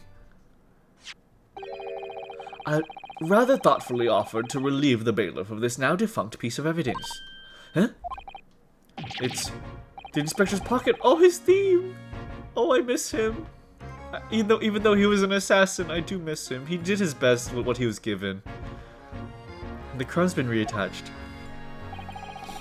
That watch was his pride and joy, a symbol of his great achievements at Scotland Yard. For 10 years without fail, it measured every second of the man's remarkable career. But now, it stopped.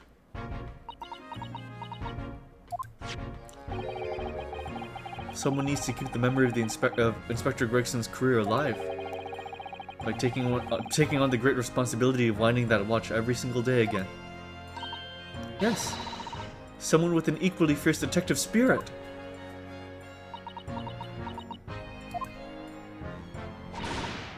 It's gotta be me. There ain't no one else. Quite right. I mean, after all, the boss was... well, he was my boss. Yes, Ginny. Yes, he was. Oh, she's smiling. Oh, she's smiling. Oh, yeah. And I made you a promise and all, didn't I, Iris? That I'd become a proper detective one day and track down your old man. Oh. Alright then. It's decided. I'll do it. And I swear. I'll find your dad and bring him in kicking and screaming.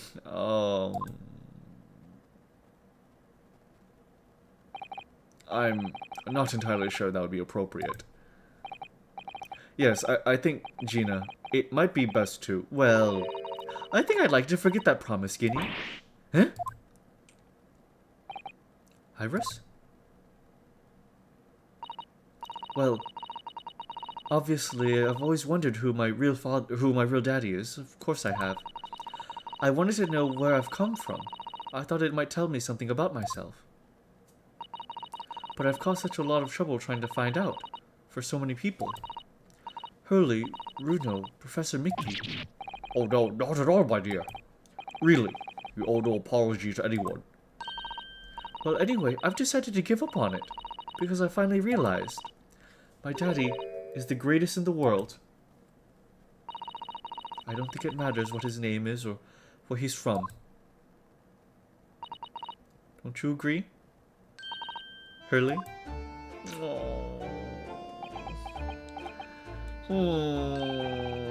With every word, Iris.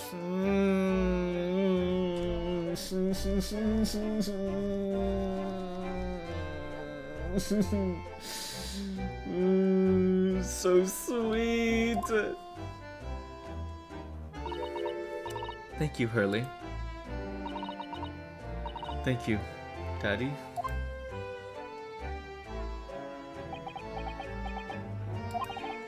I think, Mikotoba.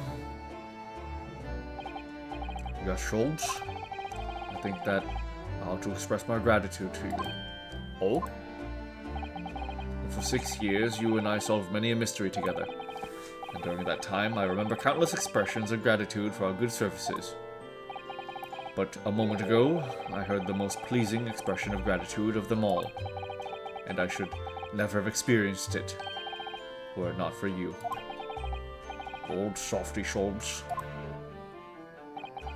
But I must confess, it's weighed off my mind to hear you say it. Well then, I think this calls for a lengthy violin recital. Wouldn't you say? Oh well, the food would go cold, that's the only problem. Maybe next week, Hurley. Are you sure a week is long enough, Iris?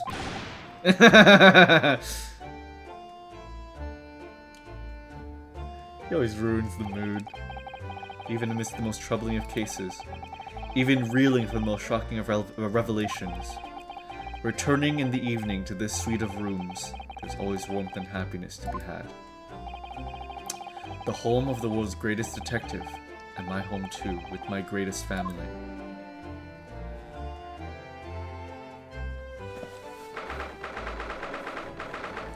The 4th of November, 9:37 p.m. Naruhodo's legal consultancy.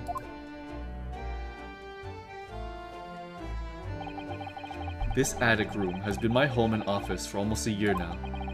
I've certainly had some unforgettable experiences whilst I've lived here. But I think now the time has come. Time to bid this place farewell. Naruhodo. Oh, Professor. Are you alone? I didn't hear any sound from Susato's room. Yes. Susato-san went out after dinner. She took a carriage. Something about an important matter she needed to take care of. Ah, I see. I wanted to thank you for what you did earlier. Oh? With Iris, I mean. When the subject of her father came up. Lord Clint Van Zeeks. I made up my mind many years ago never to tell her who her real father was. It was agreed with Genshin after all. Lord Clint Van Zeek's final wishes before he died, you mean? Yes, I've had to take some rather drastic steps at times to protect that secret, you know. Carl Sato back to Japan 6 months ago, for example. Huh. That's why? When I read Sasaki-san's report about his final days in London, my heart nearly stopped. You'd stumbled across the crux of that terrible case, the dog collar.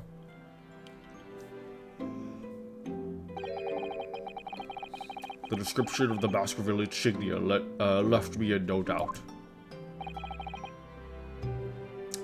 Baskerville. If you decided to investigate that insignia, sooner or later you would have made the connection to the Van Zeeks. Not to make matters worse, Susato knew of the unpublished story as well. The story that Iris had written based on my notes from the time. That's crazy. Yes. The Hound of the Baskervilles. Exactly. It was a work of fiction, but based on the grim reality of a huge beast of a dog being used as a murder weapon. A dog with the Baskerville family emblem around its neck. Armed with those two clues, I feared you and Susato might arrive at the truth. So I invented that story about having collapsed to justify her leaving London and returning to Japan at once. All in aid of halting any investigations you and she might have been contemplating. I see. Something I've never understood is why Susato-san came across that manuscript in Japan, though. You know, Iris is the Hound of the Baskerville story. I mean...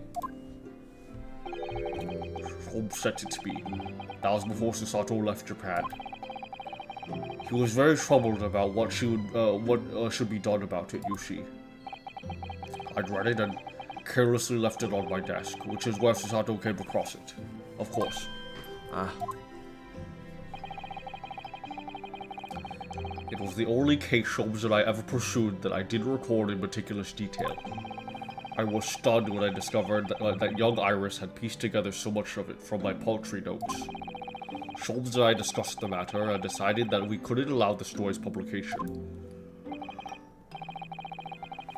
At that point, I returned the manuscript by post to Holmes for safekeeping. So, you did all of that to stop Iris from finding out the truth about her father? That's right, because Holmes had told me how astute she'd become. However, having witnessed events in court today, I must say my opinion has somewhat shifted. Oh? I think at some point in the future, the time will come for Iris to know the truth. And when it does, well, I believe it will be for the best. I think so too.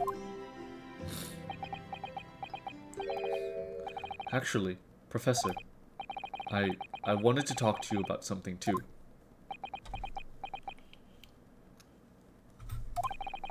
Judging from that expression, I'd say you've come to a decision, have you? Yes, I have. I will be returning with you to Japan. Are you quite sure? I'm really only here as a substitute for Kazuma. But he's here in Britain now, as originally intended. Locum student Naruhodo doesn't really have a right to stay, I think. I see.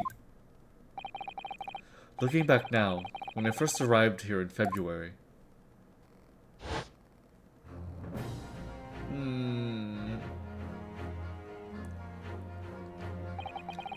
My becoming a lawyer just seemed to be the way things turned out. With Kazuma, Susato-san and Mr. Sholmes all gently pushing me in that direction.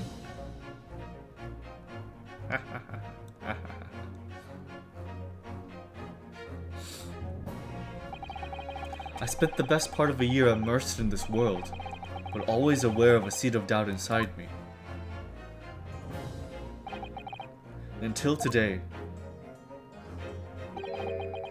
Standing in that courtroom earlier, all doubts vanished from my mind.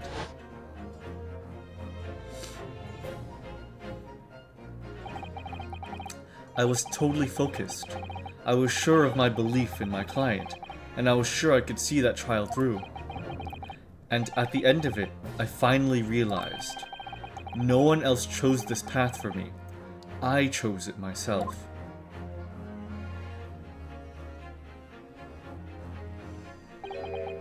The path of a defense lawyer, eh? Yes, that's what I am now. That's what I'll be going back to Japan with you as. And that's the path I'll be following for the rest of my life. Well, it sounds like you've made quite a resolution there. I have. Very well then. I must say it's extremely welcome news. I shall make arrangements for your return first thing tomorrow, but I don't imagine we'll depart for a few days. Not with the symposium having been cancelled now. Such a shame. Never mind, I'm sure there'll be other opportunities in the future. Well then, I bid you a good night. Oh man, the music. Oh my god, a little creepy. Hi, Brad Guy. Oh, did you? Yes, I am at the very end of the game. I hope you're doing amazing, Brad Guy. Thank you so much for being here. Yes, I am at the very, very end.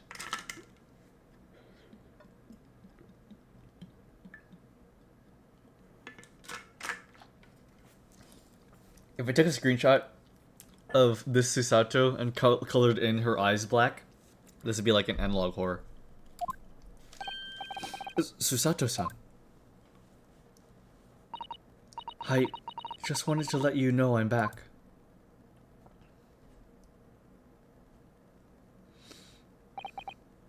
Did you, hear what your father and I were discussing? I'm sorry, I did, yes. I couldn't help but... Oh, how much did you hear? Well... From the part about Iris's real father, I think. In other words, from the beginning.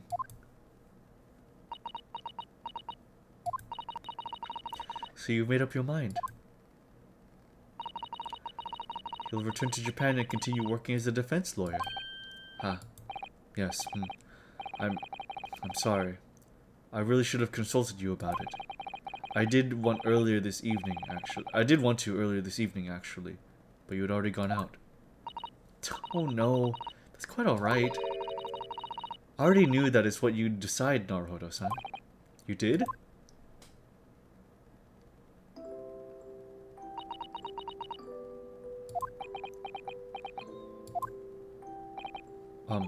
Susato-san.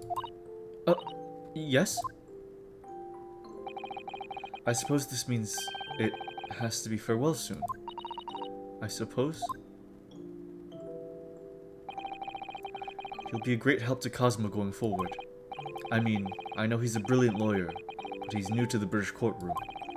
He'll certainly benefit greatly having a brilliant judicial assistant at his side. I'll do my very best. I wish I could say it, but I just can't. I can't ask her to come with me. After all, she was always supposed to be coming to Britain as Cosmo's assistant. It's growing late. We should both try to get some sleep. I'm sure you must be exhausted after today. Oh, yes. You're right. Before I retire, let me just say one more time. You really were quite splendid in court today. So if you ask me, anyone who thinks of you as a substitute or a locum should be ashamed of themselves. Susato-san. Thank you. Aww. Little tilt head smile is, oh my god, dude.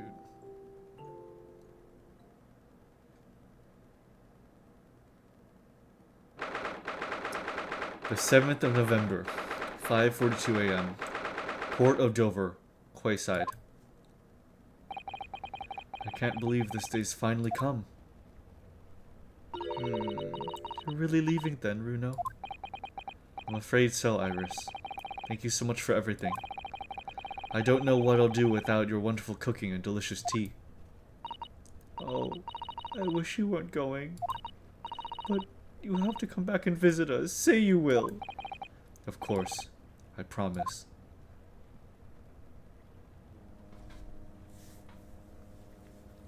Well, it was a very brief reunion, but it was a pleasure to pursue a case with you again after so long. For a while at least, it felt like old times. Yes, I suppose on reflection, there's something to be said for it. Having a little fun once in a while. I'll just go and say goodbye to the professor as well, I think. Alright, Iris. You do that.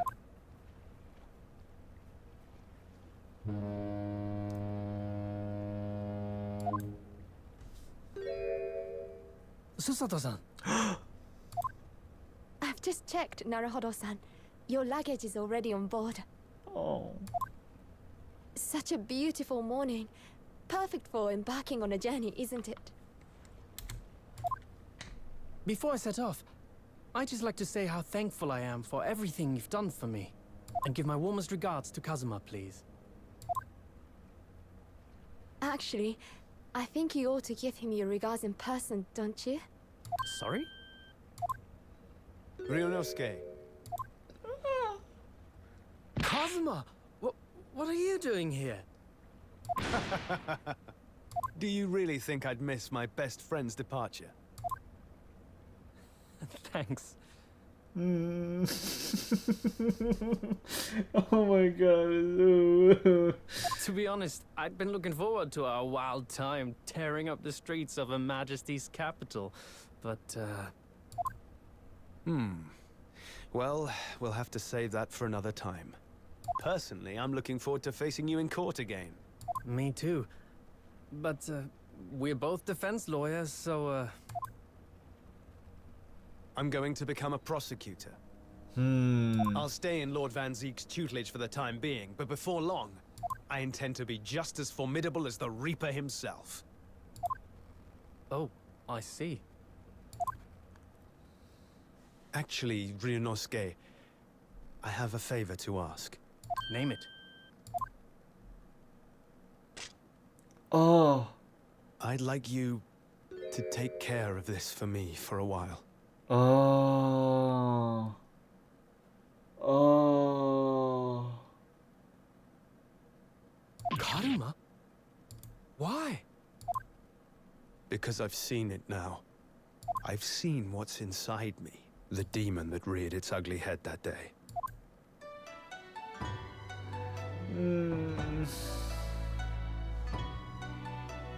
It was only for the briefest of moments. The last time I came face to face with that inspector, but it was unmistakable. I wanted to kill him. Oh. I've always known there are demons that live inside people. And now I know there is one in me. The fact that it very nearly consumed me is something I'll carry with me until the end of my days. While I devote my life to fighting those whose demons have got the better of them. As a prosecutor. So, that's what you've resolved to do, is it? Until I'm ready to face the demon within me. To slay it once and for all. I leave this in your care. If you'll take it. Of course I will. I'll keep it by my side. Always.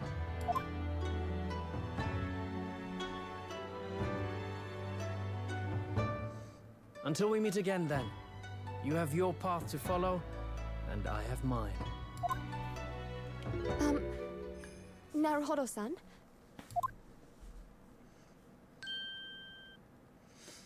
The path you're going to follow from now on,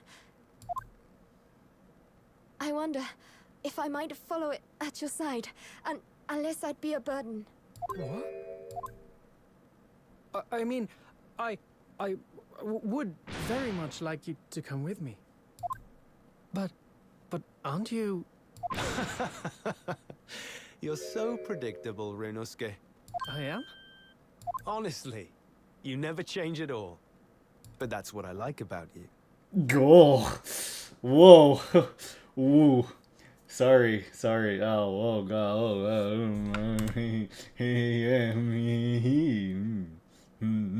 Okay, back. Serious again. You mean you knew about this? It was the evening after Lord Van Zeek's trial came to an end. She came to see me at the prosecutor's office. Really? Or when I had that conversation with Professor Mikotoba? So, you'd go with Ryunosuke back to Japan?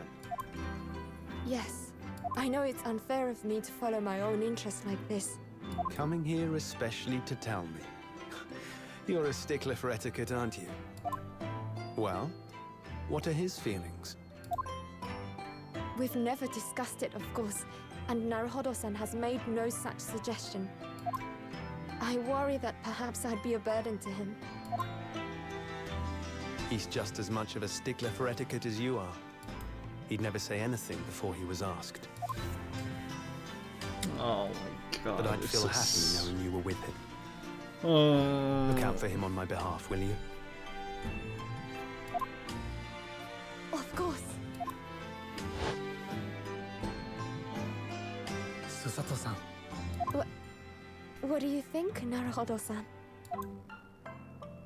With you by my side, no trial would seem too daunting. So if you're willing, I'd be honored if you'd come with me. Together we can take on the world. I'm terribly incompetent, but if you'll have me, I'd be delighted. Oh, no, not at all. If anyone's terribly incompetent, it's me. It's me. Ah! What's wrong? Your luggage, Susato-san. There's no time. The ship's going to set sail any minute now. It's all right. There's no need to worry. As it happens, my luggage is already on board too. This freaking lady. Oh my It God. is? Your fine judicial assistant has everything in hand as always, I see. She knew it'd all play out like this. Bruno, your ship's about to leave. Iris! Oh my God, Iris's voice! Time to go then. Look after yourself, Ryunosuke. Kazuma, draw your sword. I want to look really cool in Aura Farm with you right now. Oh my God, cutscene? No way. No way. It's too much.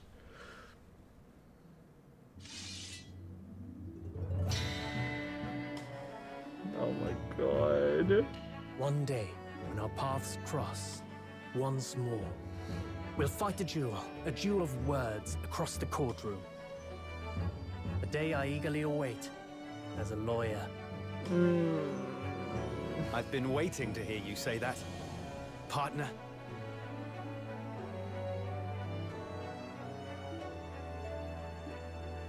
Oh my God.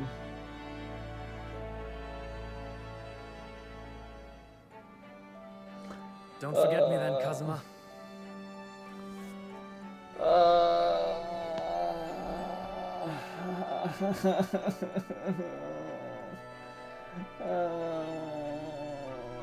As if I could, Ryunosuke.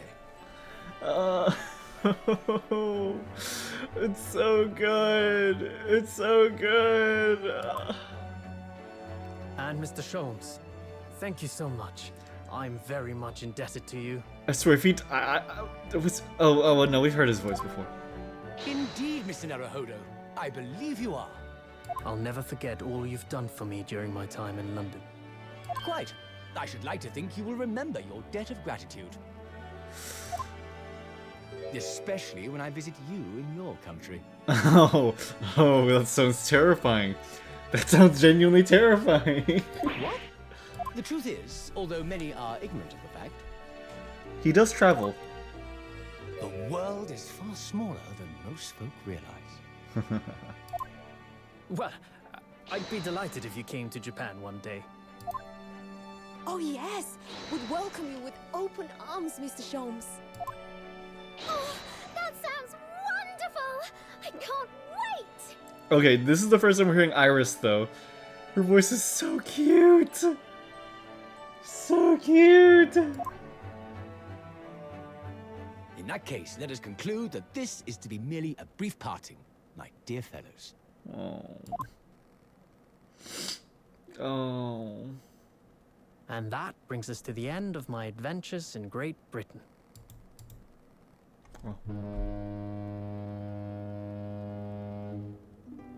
A peculiar twist of fate brought me halfway around the world those many months ago. But that was just the start of my journey. Who knows where fate will lead me next? Still, I'm confident this won't be my last meeting with the friends I've made in London. And when we're together again, no doubt the first words I'll hear will be, Come, the game is afoot.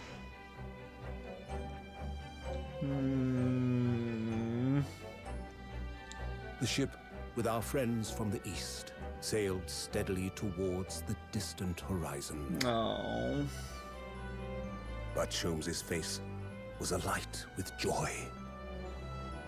The times may change, but a steadfast friendship will remain true, Wilson. We have but to gently close our eyes, and we are with our companions once more.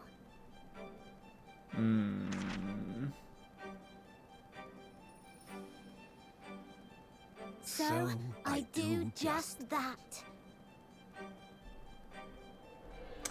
Oh my And when god. I do, I can hear his strong, familiar voice ring out. Objection! Until we meet again, Bruno.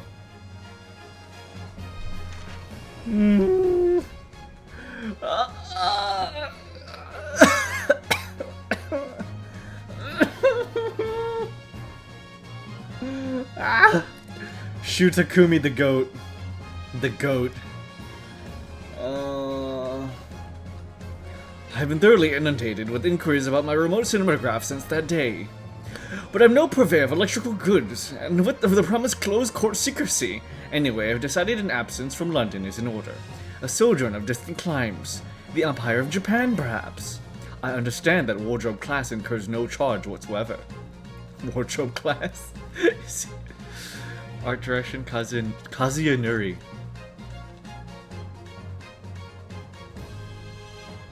I gave a little note to Hurley the other day. It just said, "Thank you for everything, Daddy." But it made Hurley cry. And I gave him some lotion I'd invented as well to dye his hair red safely. But he said that might make him cry too, so he'd rather not use it. you Sumasa Kitagawa. Oh my god.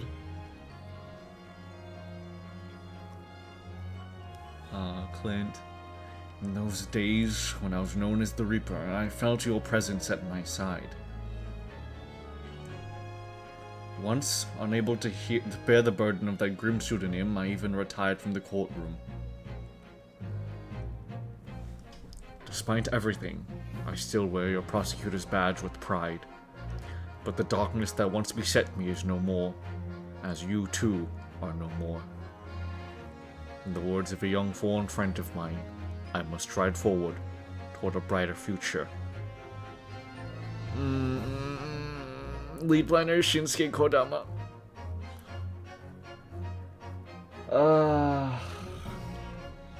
Gina. The boss left me with a note for you, you know, and I can read every letter now, A to Z, the whole lot. It's clearly lore stuff up. The boss was trying to protect me, see?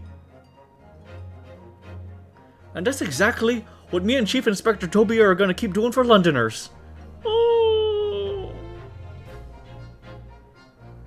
I only wish I could have said how grateful I was before he, you know. Gina! No! Are they gonna leave us with that sad note for Gina? No! I want her to be happy!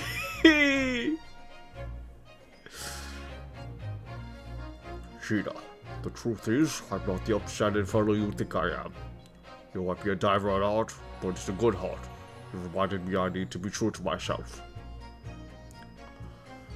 I've got one more job to take care of before it's ta-ta to London town for the foreseeable. And then, I'm gonna complete your education in the art of detecting a la Gregson, as they say. What's with that smirk? Scripting Takayuki Deguchi, Janet Sue. You've never seen him smirk like that before. Yeah, with posthumous. Your Excellency, this man is accused of illegal entry. Objection? Objection, oblique overstatement overruled. The minister is obligated to Britain anyway. There's a goddess couch for the offense. The women are forbidden to enter the courtroom. Oh, really? My friends are sought to send to the British courtroom all the time and do a wonderful job. Oh. Perhaps I should have engaged with the services of a regular legal team. Oh no, Sonoga. No. No, it's weird.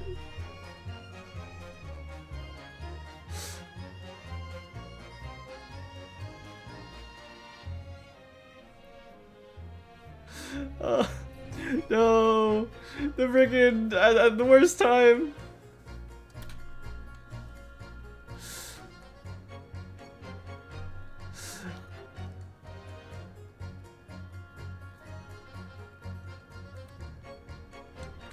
Oh, I can pause. Oh, thank goodness.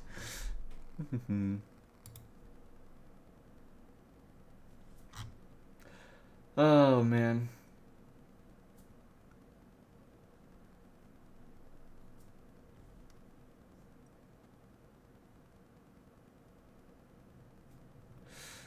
Oh, gosh. Jesus.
Um, I am back. Luckily, I could pause. I did pause. I did catch that. I did pause. You guys only missed like one and a half, like half of two of those. So I'm sorry about that. Let me see what of chat that I missed, and then we can continue on this. Okay. Let's see. Didn't we ever see the credits? Alyssa didn't happen in the goodbyes, so good at least. Yeah. Sure, I suppose. Given how much I've been struggling with my internet recently, oh yeah, it could be a little bit frustrating. Small favors. Yeah, exactly. After the credits, I'll just pull up a recording, and then I can just show you guys the ones that you might have missed. But thank you guys, thank you. Let's wait for Twitch to stop freaking out, and then I'll continue the credits. Thank goodness for cutscene pause buttons. Good lord. Thank goodness.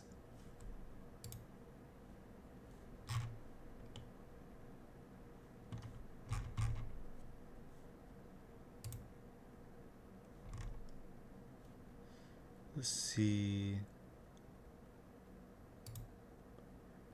Just a moment.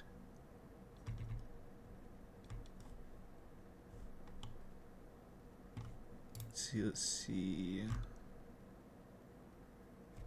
Okay. Okay, sounds good. Okay, let's continue, guys. So sorry about that. Okay, yeah. So after this, I'll show you guys what you might have missed. All right, let's continue then.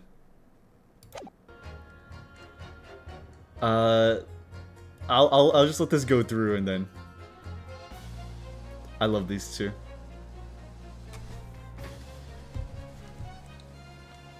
He sees the art once you listen to the voice clips. Oh yes, please, yes. I'm 200% doing that, Mooney. I'm 200% doing that.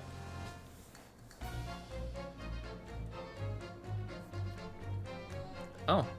Here I am again in Great Britain on the invitation of my dear old university friend. He sent me a very nice letter saying he'd like to show me around now that everything was settled. But what have I done? I'm so excited I picked this splendid hotel and I can't afford the bill. Oh, Barak, come to rescue again, please. I wish I could vanish into thin air sometimes. Why would you do that? Why would you do that? Oh. When I went to make the waxwork impression of the killer in the cemetery, I realized what had happened. But even in the witness stand of the highest court in the land, I can never speak of it. The Lord Chief Justice and I had struck a bargain, you see. For a faithful reproduction of the visage, there is nothing we Tuspels would not do. I can only respect it, honestly. I don't even care. I respect the dedication. I genuinely respect the dedication. They had no obligation to just, like, not just do the iron mask and no face underneath it. Everyone calls me gossip. I sell jaunty little tidbits to passerbys. Everyone calls me a pepino. I sell the spaghetti is more ready than my head, yeah. Everyone, they call me. None, I cannot do it. This is ridiculous. Oh, darling, how charming. You've made lots of new friends here, I see. Yes, and when we're released, we're all going to strike it rich together. I love them. I hope only the best for them. I hope only the best for them. You know, yeah, I did finish it. I loved it. One of the best visual novels I've ever experienced. I think I could easily say that. When I was accepted on the foreign study tour, I knew exactly what path I had to take. And however it might have ended, I knew that I wanted you there to see it. If I'd ended up on the dock, there's no one I would rather have defending me. But now, thanks to you, there's a new path I want to take. I'm sure we'll meet again in the courtroom, my friend. Until then, I'll leave Karuma in your care. Thank you, Gino, for subscribing for 2 months with Prime. Thank you. Who else?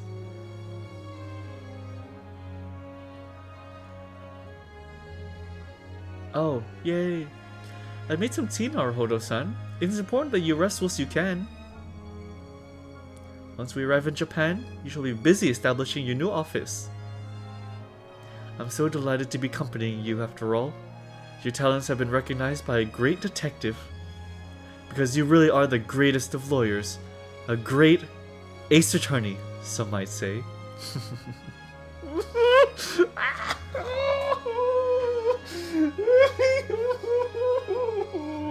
It was cute. The name drop was cute. I can't even chuckle at it. It was cute.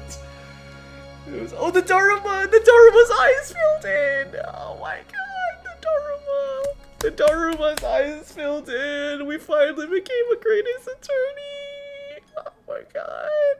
Oh.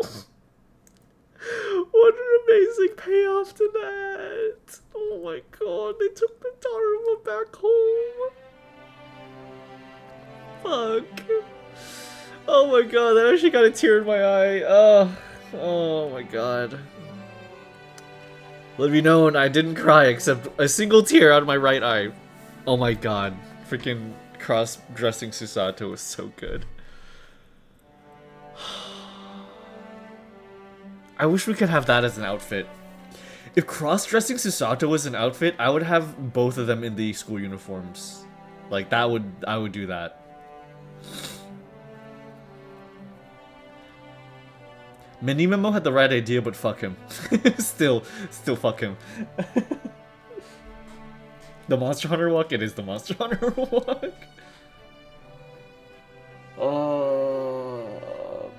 The Pyrite fan game Phoenix Wright is training the return of Ryunosuke Naruhodo for 8 episodes. So 3 is a great Ace Attorney one. With multiple witnesses at once, jury examinations, and dance of deduction. That's awesome. Oh, Olive Green. I hope she turns out okay. That guy, fuck that guy. Oh my god. He was horrible.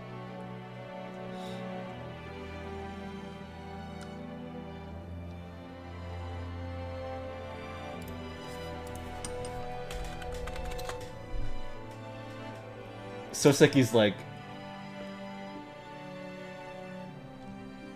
if it would load. It's too late. It's too late. Never mind. I was gonna begin playing Get Down, but it's too late. Too late. Sham Spear. The Robot Guy was awesome. Ah, I wish we could see more of those two together. Oh my god! I love these two dorks.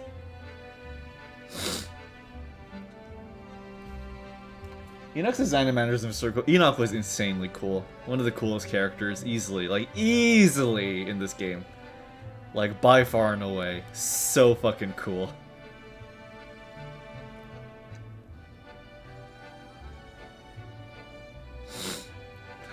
God. Jesus, I just realized the redheads. That was technically the same case. Jesus, dude. I mean, it was, you know, chapter 4, but still, same case. That's crazy. Oh, Gina, Toby! Toby! Mr. Shamspear, yeah. Oh my god, look at them. You know, screw it.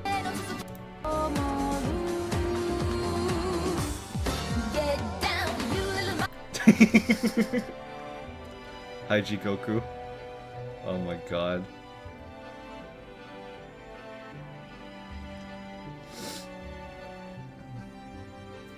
Please move aside. Oh my god, he's getting faster. Oh my god. Aww.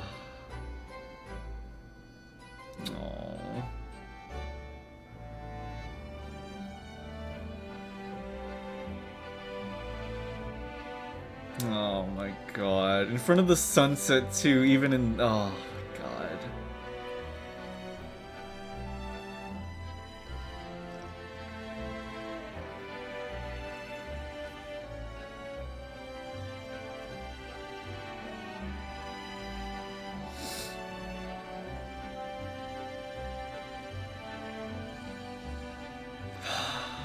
God.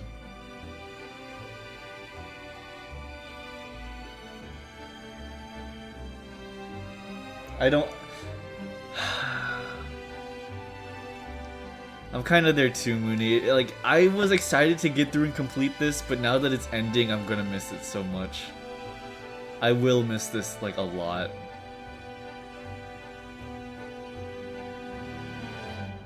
Bravissimo, yeah.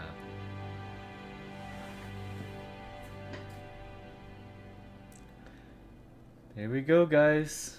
The Great Ace Attorney 2 Resolve. You done did it. We have done it.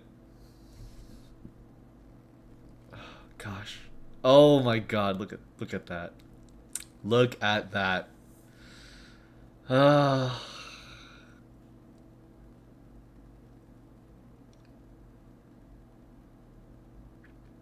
Well, now what? That is the question. Oh my god, Mr. Pier. Oh my god. Okay, well, first off, let me see if I can pull up the credits again. No, actually, we can try going to the gallery and just doing... No?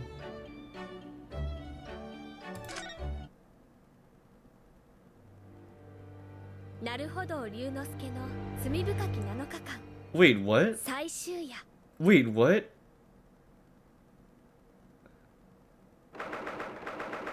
Wait. What is this? Wait. Wait, I think we found something entirely different. Okay, we need to get back to that. We're getting back to that. We're getting back to that. What the fuck was happening in that video? Okay, anyways, hold on. That's not what we're looking for here. Let me show you guys the bits of the credits you might have missed. And then, we'll get back to this.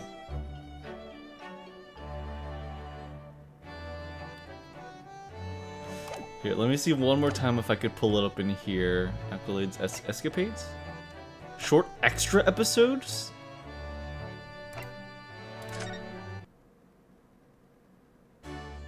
No. Yeah, okay. Let me real quick exit out. And then I'll log back in so we can view all the extras. But here. Okay. Move over here. Alright, Great Ace Attorney 2 credits. Okay. So the bits that was missed whenever I lost internet were these. 7 Days of Sin? I have no clue, dude. We will be getting to that, like, right now. But, real quick.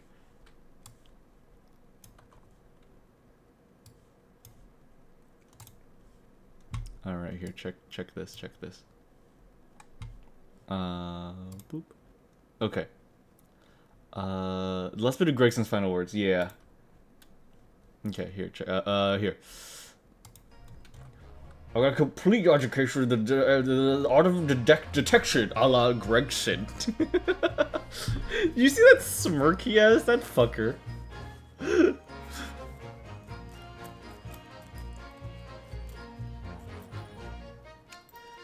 It might be cropped in a certain way.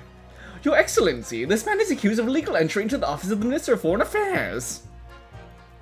Objection! Oblique overstatement overruled! The minister has been detained in British... who is the Scottish Council of Defence? And women are forbidden in the courtroom!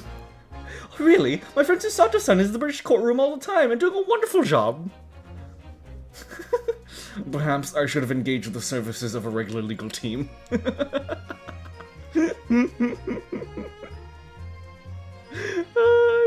hired like little... just hired Saseki and Ray is so cute. Bro's in good hands, maybe. Mama, is it true about Japanese people? Are they experts at filleting corpses? Yes, they are. Fish corpses, on the whole. I like to hone my own filleting skills. You don't mind, do you, Mama? Yes, I do. I'm not a corpse yet, am I? No, and I'm glad. And that's all you guys miss. Ooh, I love Gory. I love Gory so much. One of my favorite designs, honestly. I love Gory. I'm happy with the generational trauma thing that they had going on between Gory and her mother, where Gory rejected the trauma of her mother and rejected her path. I thought that was a really good arc. It was a very good arc. Alright guys, but we have plenty of time. Let's go through literally everything in the special content list. How do you guys feel about that? Let's go through literally everything in the special contents. Alright, what accolades have we acquired? Oh, we missed quite a few actually. All extra escapade adventures. Read every new idea on Iris's blackboard. Wait, what? Iris, like, was actually writing new ideas on her blackboard? Oh, darn. The woman examined the fireplace in Mr. Sholm's suite whilst with Susato in episode 5. Whoa, interesting. Second-rate strings for having examined the violin before talking with Iris about the Wilson topic. Wow. Pillow perfectionist, having examined the bed in episode 2 of the Great Ace. That's crazy. Okay. Huh. Okay. Let's check out the gallery portraits. Oh yes. Okay, so we do get words. Oh my god. Okay. Okay, dude. Oh my god. Okay. Yeah, let's freaking do this. Okay. Hello, I'm Kazuya Nuri, art director and character designer for the game. Let me show you some of the character design and scene setting artwork produced during the development of the Great Ace Attorney adventures. Whoa. I started off with a stoic university student uniform befitting the period, but I didn't want it to be too generic, so I altered the cut of the back and the sleeves and added some details to suit the Japan in the world of the Great Ace Attorney.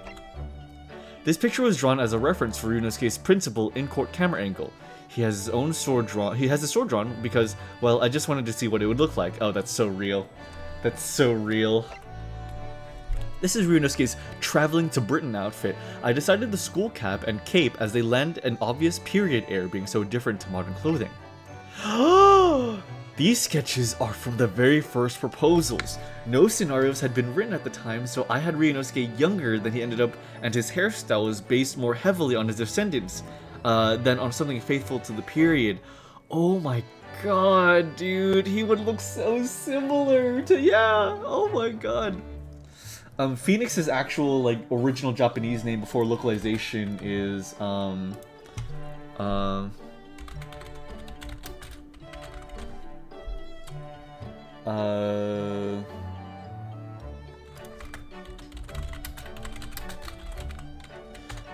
Phoenix's, Phoenix's actual name is actually Ryuichi Naruhodo.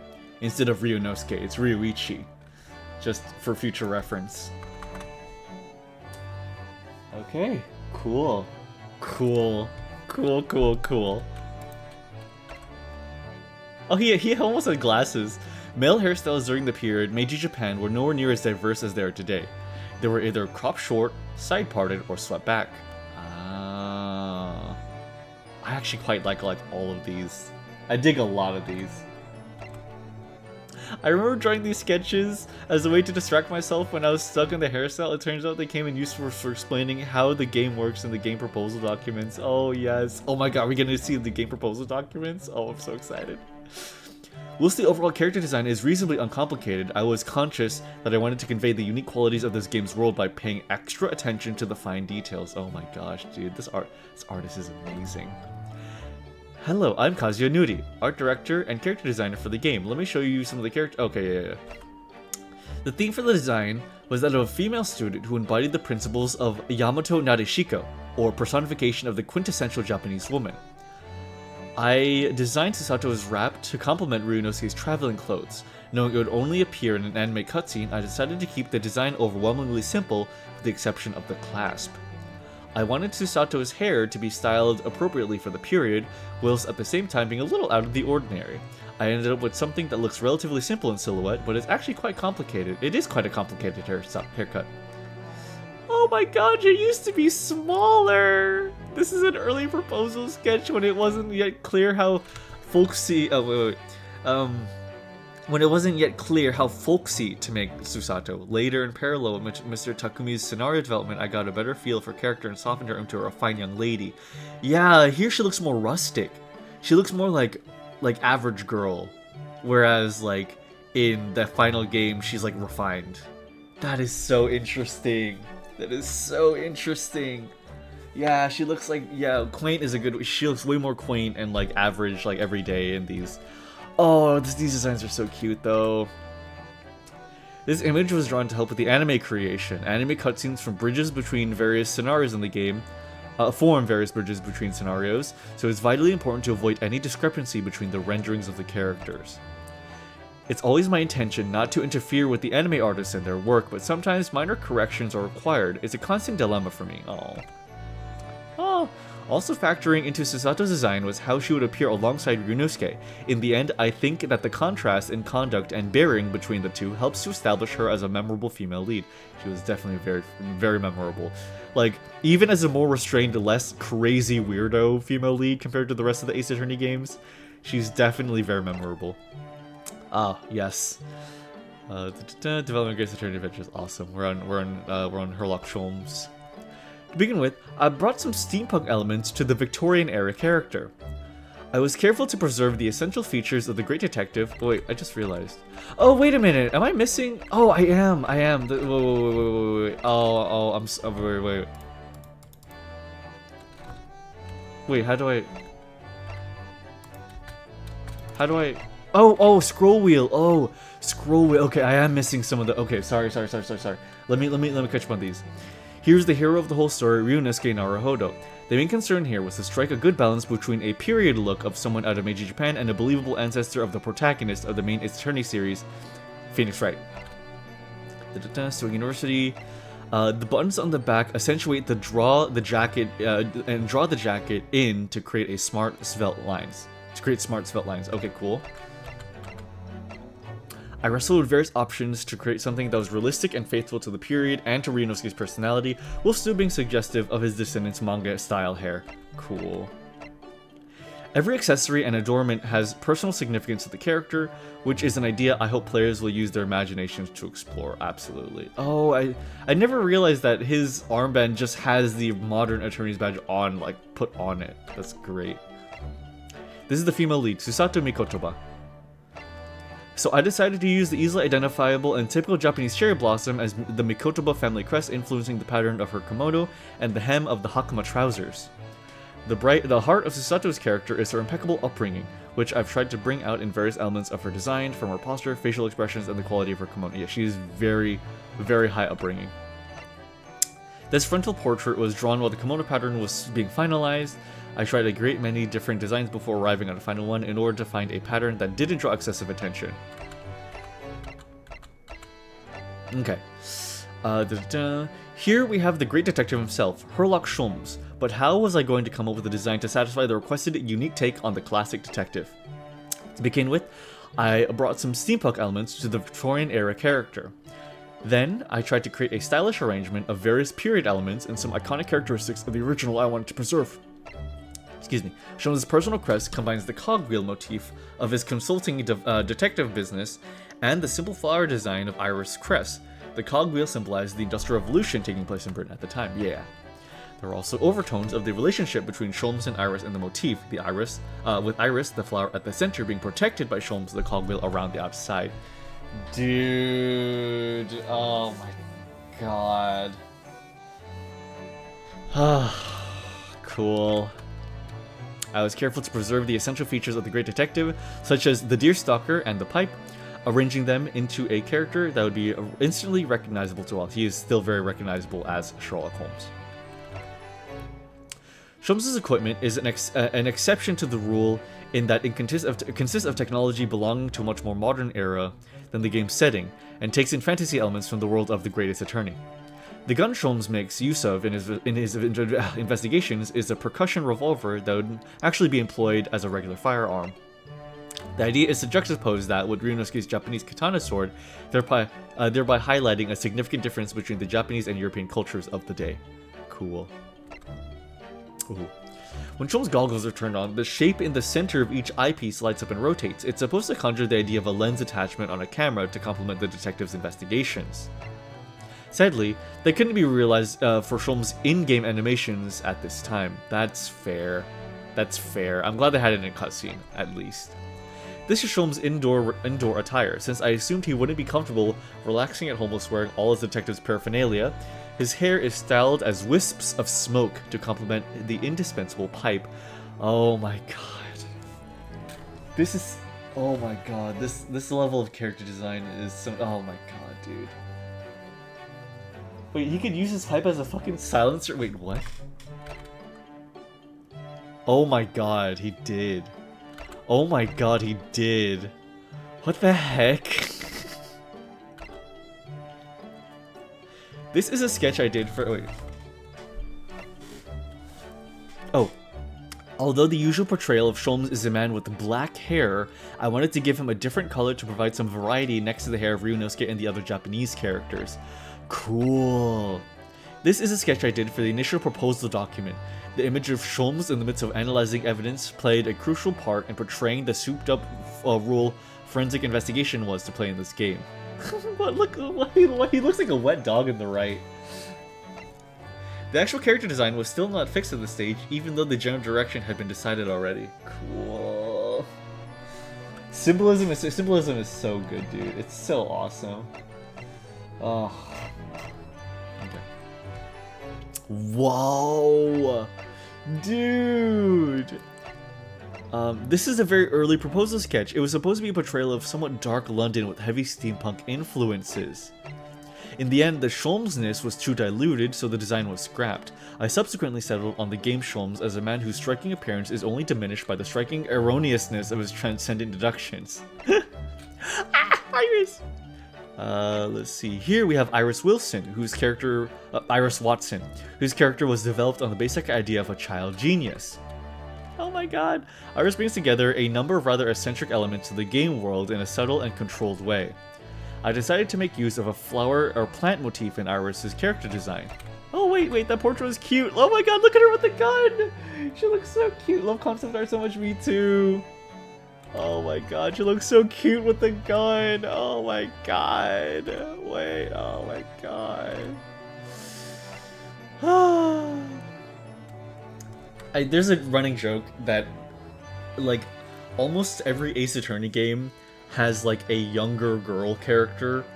Every Shutakumi game, honestly, because if we account for Ghost Trick, I think Iris is definitely, like, one of the best ones. Like, when we get back to Phoenix Wright, I think Pearl is going to have to do some heavy lifting to be, like, a fraction as fun as Iris was. I'm gonna miss Iris so much. At first glance, her hair appears to be tied up in a cute style that combines elements of ribbons, bows, and hearts, but in fact her fringe follows a golden spiral, a logarithmic curve based on the golden ratio. Are you kidding me? Oh my god, it is the golden ratio. What appears to be ribbons of hair tied in a bow from the front revealed from behind to be the Mobius strip, a type of surface with the interesting topological properties signifying Iris's infinite possibility. Are you kidding me? A number of secret mathematical curiosities have been deliberately hidden in this young child genius's innocent appearance. Dude. Her hair has the Mobius strip and the golden ratio in it? Are you kidding me? I decided to make use of a flower plant motif. This was partly inspired by the long history that the use of herbs and plant aromas has in Britain, but also because of the idea of blending herbal tea fits naturally with Sholmes' chemistry-based investigation techniques. The goggles, gun, and knapsack are a set that match Sholmes' accoutrements. The goggles in particular were part of the initial design and always intended not just to be a cute addition, but to lend a dubious air to Iris's appearance, to make people think there's more to her than meets the eye. It definitely makes her look more mysterious. Iris and Sholmes' inventions are, as a rule, far more advanced than the science and technology of the era in which the game is set. The thermos flask would have been considered a magical bottle at the time, but in the game's late Victorian setting, Iris and Sholmes have already developed one and make use of it in their everyday lives. Though technologically advanced, the appearance of their inventions follows the typical style of the era. Iris carries a gun she's developed, the Aroma 1, in her knapsack. It's called the Aroma 1? These are the felt doll charms that Iris has attached to her knapsack. They were bear and hare, based on Iris and Sholmes, and were originally going to be very instrumental in the story and be shown in a lot of close-up detail. I gave a great deal of thought on their construction while trying to make them as fun as possible. They're a particular favorite of mine. Oh my god, cute! Round face, true. Character designers are crap. They really are, dude. They really are. So cute. They are cute. It shows off they thrive, yeah. This is an illustration from a time when I had Iris in a hat for her out and about clothing. At this stage, her character hadn't been finalized, so I drew her older than in the final game with a more ladylike hair. Interesting. You know, this fits a lot better with the pilot hat. Oh, cute! These sketches are done when I was exploring some elements of a magical girl to incorporate into Iris's character design as a way of giving her more punch. She has a much brighter look here in the previous than in the previous illustration. Oh my god. Oh my god. This is an illustration I drew when Iris was almost complete. It contains all of the key elements that make up her design, though her face is a little more mature than in the final cut. In the end, I gave her a slightly brighter and more bubbly expression and included some additional ladylike touches to produce the young Miss Watson that you all know from the game. For this bit, I'm gonna say Watson because they were designed as Sherlock and Watson. Ooh. It seems as Susato and Iris switched personalities in production. Oh, you're right, because Susato is more homely, and then she became refined, and Iris was refined, and then she became homely. Very, very true. Now for Kazuma Asogi. The basic theme for Kazuma's design was a classic young Japanese man. His constantly billowing Hachimaki headband is there to differentiate him from Ryunosuke, giving him a more confident and combative energy. There's no doubt that wherever Kazuma is, the winds of change are blowing. That rules. Taking a sip.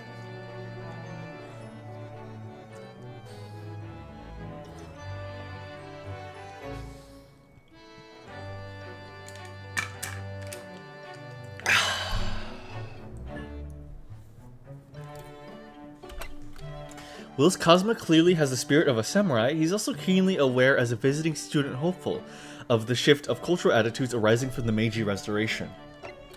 The addition of the leather gaiters and sword belt as influences from the Western world highlight the character's social awareness. What? He has leather gaiters? I didn't even notice that. That looks so fucking clean. That looks so good. What the he has gaiters? What the heck? What? Oh my god. Holy moly. Love that. From the Meiji Restoration. Cool. I desperately wanted to draw Kazuma in the act of drawing his blade, so I included that in the key visual. With the exception of some dramatic finger pointing in court, there's little opportunity in the Ace Attorney series to draw pictures full of grand sweeping gestures like this, so I'm always looking for an excuse. True. And I'm particularly pleased that I could really go to town with a picture of Kazuma at this large scale. Heck yeah. Oh, nice. You know, I somehow kind of would imagine that he would have like a more like glasses-y kind of look in his concept. These are some sketches I did during a transition phase when we were considering who should have glasses. Eventually we settled on that being Satoru Hosonoga. Auchi doesn't count. This design was also working on at the time. So Kazuma ended up with just his Hachimaki headband instead, but for a while, competition for just who would become the bespectacle one was fierce. Oh my god. I like that it was a whole discussion. You know what? I'm happy that it was Hosonoga. I love Hosonoga. I wish he had more screen time. With the combination of the headband and the glasses, Kazuma took on a far too studious look, so although I was pleased to have explored the possibility, this was the drawing that convinced me it wasn't the right approach. Yeah, it does not fit that much. This sketch was done when Kazuma's design was almost finalized. I was hoping to draw both Ryunosuke and Kazuma side by side, wearing matching hats and cloaks. That's a picture I'd like to draw one day. Oh. Since Cosmo plays a much more important role in the story, I put a lot of energy into giving him a striking appearance that immediately reveals his dependability and kind-heartedness as well as his relentless determination. I really hope he makes a memorable impression on everyone who plays the game. Oh, no doubt, no doubt. Oh. Excuse me. Here we have the British prosecutor, Beric Van Zieks, whose character was to be themed on the sinister Reaper of the Bailey demigod. Oh. Despite the God of Death theme suggested for the design, I decided to avoid taking that too literally, instead trying to produce a character whose bearing and presence conjured the ideas of death and darkness. To that end, I took inspiration from vampires, werewolves, fallen angels, and the like, incorporating lots of dark elements into the man's design and bringing them all together by portraying him as a member of the aristocracy. Ah. Not a lot of main cast in Ace Attorney wear glasses, huh? Yeah, true. There's not a lot of glasses characters in the Ace Attorney series, is there? There's only like a few side characters. I think in the next game we're going to be getting a police character with glasses who's super cute. So I'm really looking forward to that. If it's not the next game, it's going to be the game after. But we will be getting a recurring police character that has glasses, I think. Other than that, we have Penny Nichols. She might make a couple more appearances, I hope. But yeah, there's quite not that many glasses characters. There's no main character out of all I can think of. There's no main defense attorney, main prosecutor. Well, there's one main prosecutor. There's two. No, actually, prosecutors sometimes have glasses. No, never mind. And then none of the assistants have glasses. Gumshoe but with glasses. No, it's going to be a female character. I made his clothing extremely ostentatious, drawing on elements from a variety of traditionally British ceremonial and military attire. I also added some extra ribcage-like detail around the midriff. Ooh. His saber is supposed to contrast directly with Ryunosuke's Japanese katana, bringing out the difference between East and West, the samurai versus the knight. Yep. That's something that comes through pretty evidently.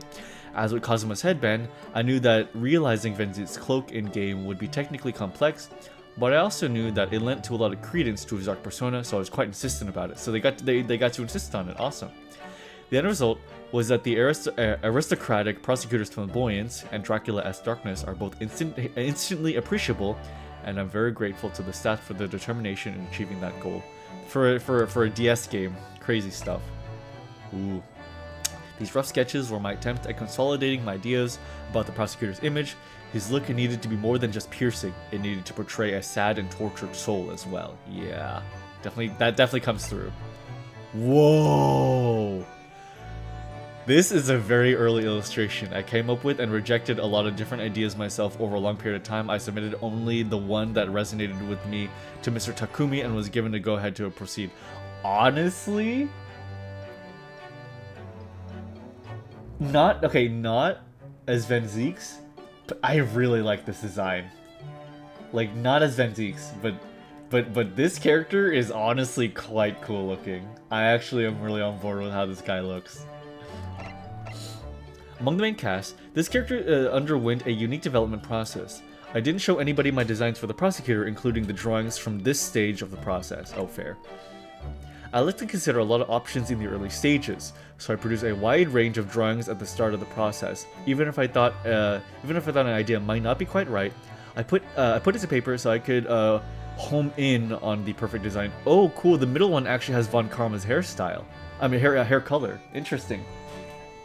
He looks like he piloted a Xeon mobile suit. Oh my fucking god! You're right.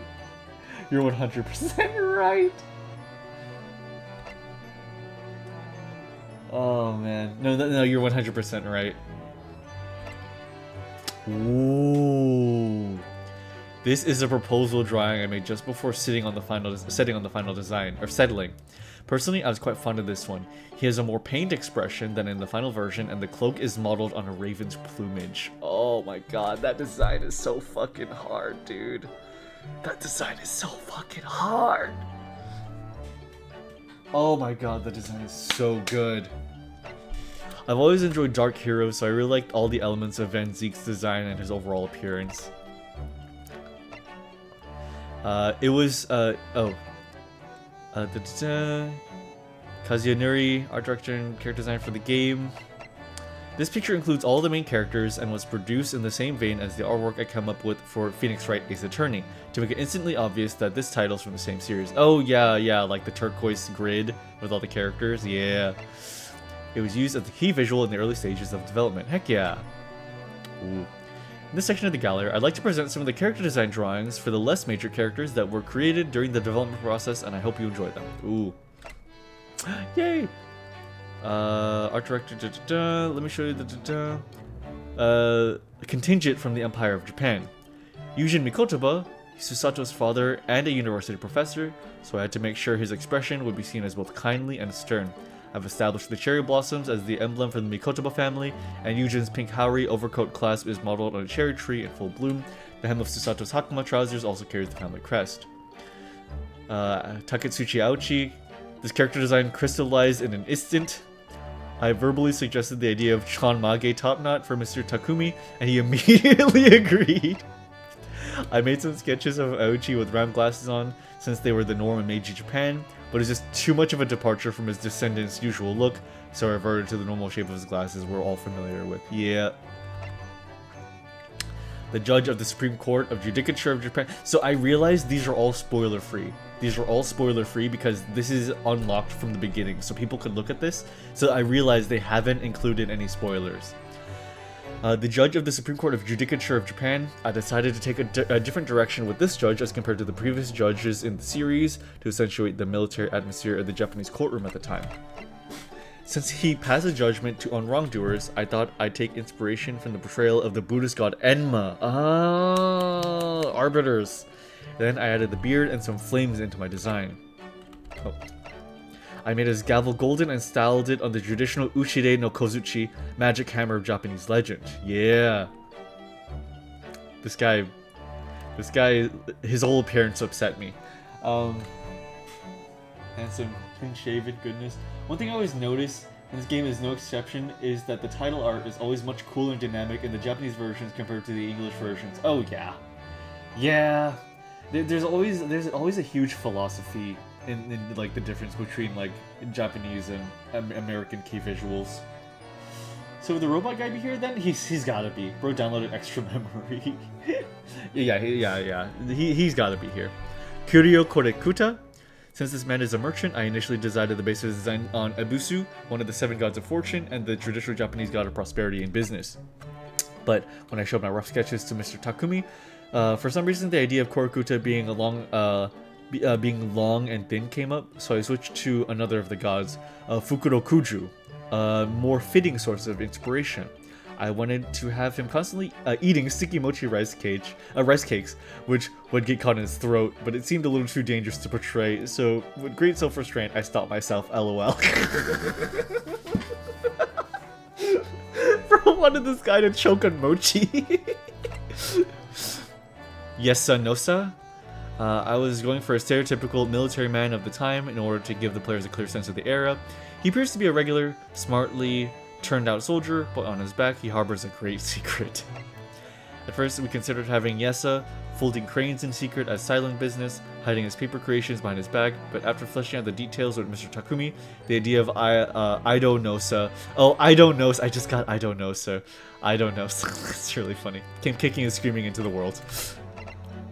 The constantly runny nose is an expression of a poor nutrition, poor nutrition children of the time had to suffer, and Yesa's mustache was deliberately designed so it would be easy for young Ido to tug. LOL.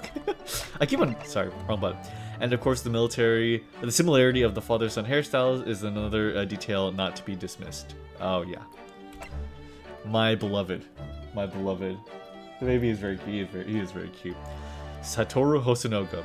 From the role he plays in the scenarios, I could sense this character had potential for further involvement, so I gave him a more believable appearance than other witnesses in the game. His design is built on the idea of a young man with fragile good looks who wouldn't be out of place in even the most delicate of situations. The reason for the chic motif on the napkin he carries as a waiter for La Carnival was a kind of covert foreshadowing of Giselle's involvement, because the restaurant was originally going to specialize in serving game. Oh, Giselle Brett. Being the first Western character you encounter as the story starts unfolding in Japan, I decided to make her a somewhat bizarre fantasy-style gentlewoman who would leave a strong visual impression. She is aggressively European, to be said. It was a deliberate attempt to heighten expectations or trepidation about the overseas voyage soon to follow. I like it that they built up a sense of mysticism for us, and then when we go there, it's much more normal than we think. Like, that's one thing that this game did really well, is like, a very heavily, like, it builds up a mystical feeling and then demysticizes it. I think that's one of the healthiest things that a game about like different cultures can do, is to demysticize it, you know? And that is so incredibly healthy in a story about cultures clashing, is to have there be like, oh, you think that culture that was really weird is actually way more normal than you thought. Like, that is so...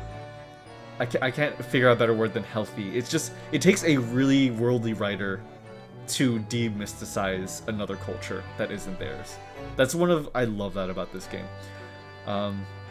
The mask she wears is styled to pair with the eyes of the swan on her hat. I almost eliminated the chicks from Giselle's design on numerous occasions, but they made it through in the end. It's just one black, 5 yellow ones. They're little. Oh. Evil British lady. She had a very pretty design. She was very pretty. Nikolina Pavlova, yay! She was also pretty. Designed Nikolina to have an immediately obvious Russian appearance. Her image was based on the idea of a Russian fairy, and I implemented her as a beautiful, reticent young woman of fair complexion. Due to the nature of the story, I was constrained in terms of her clothing, but since there aren't many orthodox female forms in this game, I did try to bring out the telltale lines of a young lady even through the layers of her disguise. Mainly the collarbone. You see a lot in her collarbone. Her feline friend is obviously a Russian blue. Now we move on to the contingent from the British Empire. Oh, so these are all technically the Japanese side. Okay, the Asian side. The judge of the Old Bailey. I had made the Japanese judge quite severe, in keeping with the feel of the Japanese courtroom, so I decided to make his English counterpart follow a more kindly appearance of the series' regular judge. Oh, yeah, he did feel more at home with us. For example, in contrast with the jagged beard of the Japanese judge, this judge's beard is more fluffy in nature. The wig, by the way, isn't just a visual gag. That's actually what judges of the day wore. I also researched the sort of clothing British judges would have worn in that period and used that to create a design that's unique to this game. Jurors. I was given instructions that the jurors didn't need any particular idiosyncrasies, but just in case, I thought I'd design some characters with a variety of unique traits, and it was those designs that were picked. LOL. Nice. So they were told they didn't have to make characters that stuck out, but whenever they're like, okay, let me make a few characters that stick out, those were the ones that were chosen. That is so good. As a result, there was really little difference between the jurors and the witnesses, which meant I'd given myself a lot of extra work to do. But seeing court battles that included both jurors and witnesses justified all the effort. Yes, it definitely did come together. Soseki Natsume. Mr. Takumi had asked for Soseki to come across as someone with a very nervous disposition and erratic behavior, so I concluded that his facial expressions would have to be a key part of his design. I approached the design from that angle, playing around with various different facial expressions. Even though he's based on a real person, the Soseki of this game has a unique appearance with some heavily exaggerated features. The emotion expressed by his eyes is a particularly important part of his design. I hadn't specifically been asked to include the cat, but I sketched a tricolor calico at Soseki's feet and was delighted when Wagahai was picked up and used in the game. It's crazy how much the artist had an influence in the game. Mooney told me about this before, but it is crazy seeing how much that they had an influence.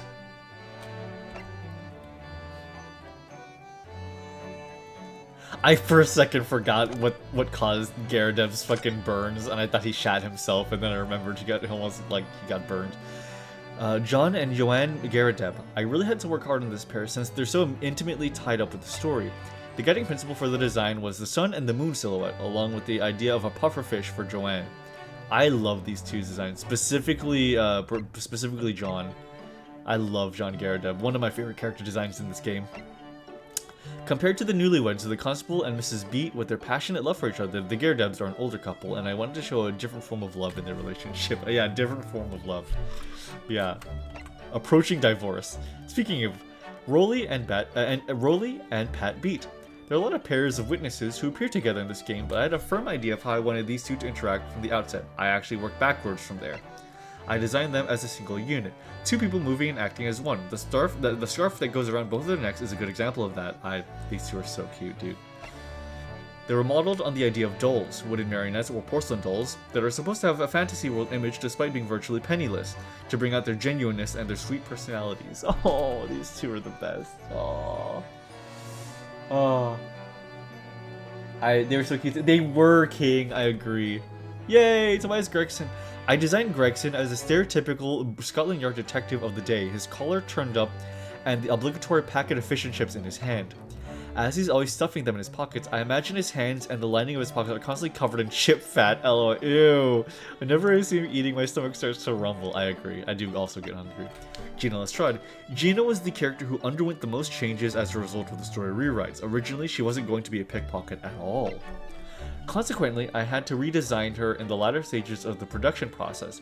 Her outfit helps to portray her complete lack of money, and Mr. Takumi requested that I make her clothes not quite fit properly as well. That's the reason why her shirt is too large for her, for example. From my perspective, I wanted to allow her feminine spark to shine through from beneath her boyish appearance. Awesome. Mael Strongheart. I was aiming for a character who had an immediately palpable presence and whose bearing was overwhelmingly intimidating. My initial designs were quite militaristic, but Mr. Takumi asked for Strongheart to have an intellectual image instead, which gave rise to his current look, more reminiscent of a clergyman. Ah. His name, Vortex in Japanese, gave inspiration for the styling of his hair.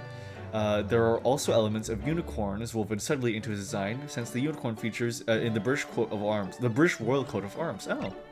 For example, in profile, the front strand of hair of Strongheart's hair looks like a unicorn horn, as does the cane at the side. Cool. I also drew from elements of other creatures, like the Black Panther, to portray not only his intellectual prowess, but also his ferocity. For his clothing, I tried to bring in features found in prosecutors' outfits. Cool. Ooh, Egbert Benedict, yeah! This character was designed to have the appearance of the quintessential English gentleman. Oh my god, 6 lines of dialogue for this guy. I had a strong sense that I wanted to go in this direction with this character, so I put a lot of effort into this design and was relieved when it was approved. His clothing is detailed with elements related to bricks and brick buildings. Oh! Of course, he has numerous unusual flourishes and affectations to surprise players, so if any of you haven't seen them yet, do look out for them in the game. Well, I'd like to give more details about the other characters as well, but I think we'll have to call it a day. I've really enjoyed this brief opportunity to discuss the game's development with you. Thank you for taking the time to read my explanations, and I hope our paths cross again. Wow. Brothers of Ambitious Dreams. Since they were already commemorative group pictures at the end of the game, I thought to avoid the same themes and motifs in these pictures.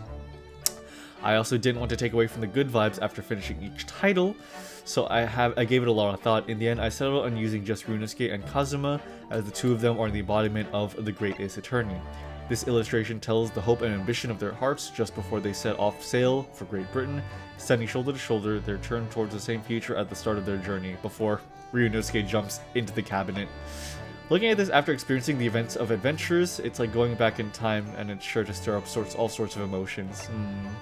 I drew a similar picture once for the Adventures art book, but as this piece was going to be used in a game, I made it more like a snapshot of something that might have happened in the story itself. Oh. Brothers of the Dawn. I turned to the iconic final scene at daybreak between Ryunosuke and Kazuma for inspiration in this symbolic illustration of their parting of ways. The image of the sun rising between their crossed swords was something I desperately wanted to include in the game, and it turned out to be a very emotionally powerful scene. It hints at their futures while showing the metaphorical dawning of a new age of the law. Rushing off down their respective paths with conviction in their hearts, Ryunosuke and Kazuma dash away in opposite directions from the rising sun until the day their fates would cross once more. Whereas the 2 of them were facing the same direction in Brothers of Ambitious Dreams, Brothers of Dawn represents a visual and thematic counterpart to complete the set. Oh my god.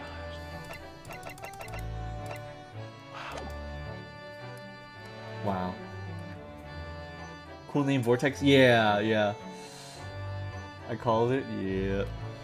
Okay, what are these? What are these moving pictures? The Great Special Trial? Wait, what is this?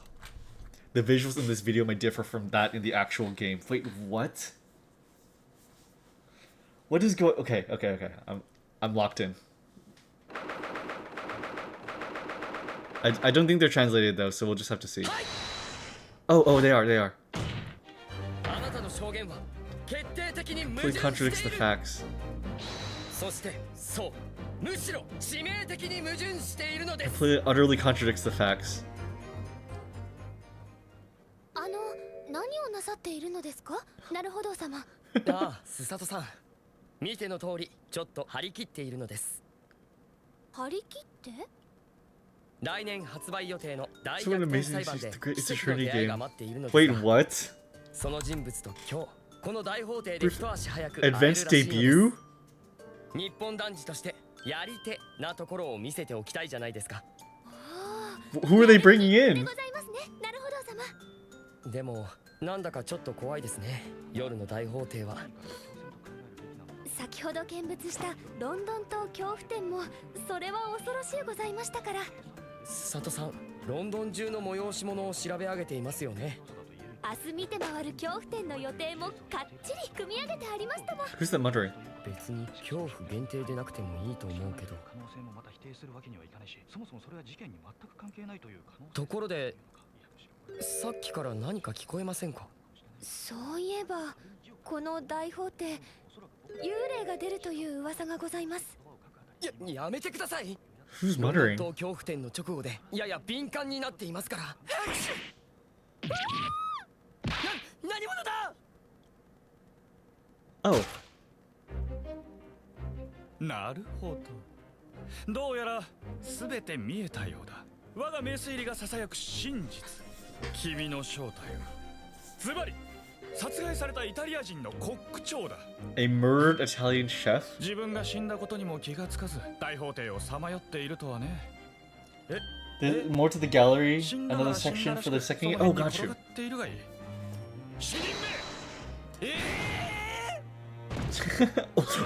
Oh! まさか No! Ryunosuke, no! 世界的な名探偵シャーロック・ホームズ様。おや、僕のことをご存知なのですか？もちろんでございます。ご活躍いつも拝見しております。 Ryunosuke, シャーロック・ホ no! ームズの冒険、船便でお取り寄せして。処方さ、ほんの初歩的な推理だよ、ワトソン君。本に書いてあった通りです。ありえない。He's just dead. 後に残るのは真実だけなのだよ。それも本に書いてありました。 Oh, he's fine. でもさっきのべらぼうな言いがかりは何なんだ？名推理と言いがかりは紙一重の運次第なんだ。それは本に書いてありません。 Maybe these are parts of like a web show. どういうことですか？殺されたイタリア人のコック長って。実にいい質問だ、コック長君。では始めるとしよう。シャーロック・ホームズの推理を。 Oh my 僕は god. ね、つい先ほど電報で事件の通報を受けてここへ来たのだ。大法廷にてイタリア人コック殺害さる。大法廷。 This is crazy. These might be a little long, 僕の but 完璧な読みに間違いなどありえないのさ。異国の技 Oh 物 my god, といえばもうコック長に間違いない。 oh my god. キラリと光る五つ星は生前の腕前を物語っている。一見かなり東洋人っぽいが地球規模で Is 見れば his 気に hair はならな slightly い。 different or am I tripping? そして背中に突き刺さったナイフ。 Oh my god. とっく Let に me 死 see. んでいる証拠だ。ゆえに君はどこから I 見ても think his hair is the same. 死んでいてコック長だ。なんでもこの大 Yeah, I 法 think his 廷 hair に is は the same. 幽霊が出るという I think 噂 both ら of し their い hair よ is the same.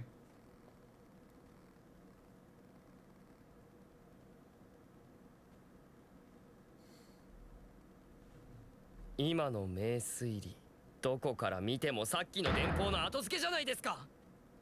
だって背中に深々と刺さっているそのナイフを見れば明らかだろ。あ、これおもちゃです。ロンドン島恐怖展の売店で大はしゃぎで買って Oh ま my いり god. ました。 Susato. Oh, yeah. まさかとは思うが、今さら死んでないなんて言い出すつもりじゃないだろうね。死んでません。しかしイタリア人の死んだコック長でないとしたら、君 Well, は let's hear a 一 slightly 体 different 何 from. 者な Oh, のだ。 interesting. 僕は弁護士のなるほど龍之介です。大日本帝国から司法を学ぶため This definitely feels like it was part of a web show to promote the game. 私は御言葉すさとと申します。なるほど様をお助けする法務助手でございます。というのは世を忍ぶ仮の姿。その正体はイタリア人のコック長という可能性はみじんもないのかな。ありません。ホームズ様、よろしければその電報見せていただけますか。これはこの電報、明らかに矛盾している。え？よく見てください。大法廷ではなく大法廷です。大法廷。あ、そういえば裁判所の近くに大法廷というイタリア料理。 These are a little bit long, so I'll leave that be. But its existence is very cool. Now, what is this?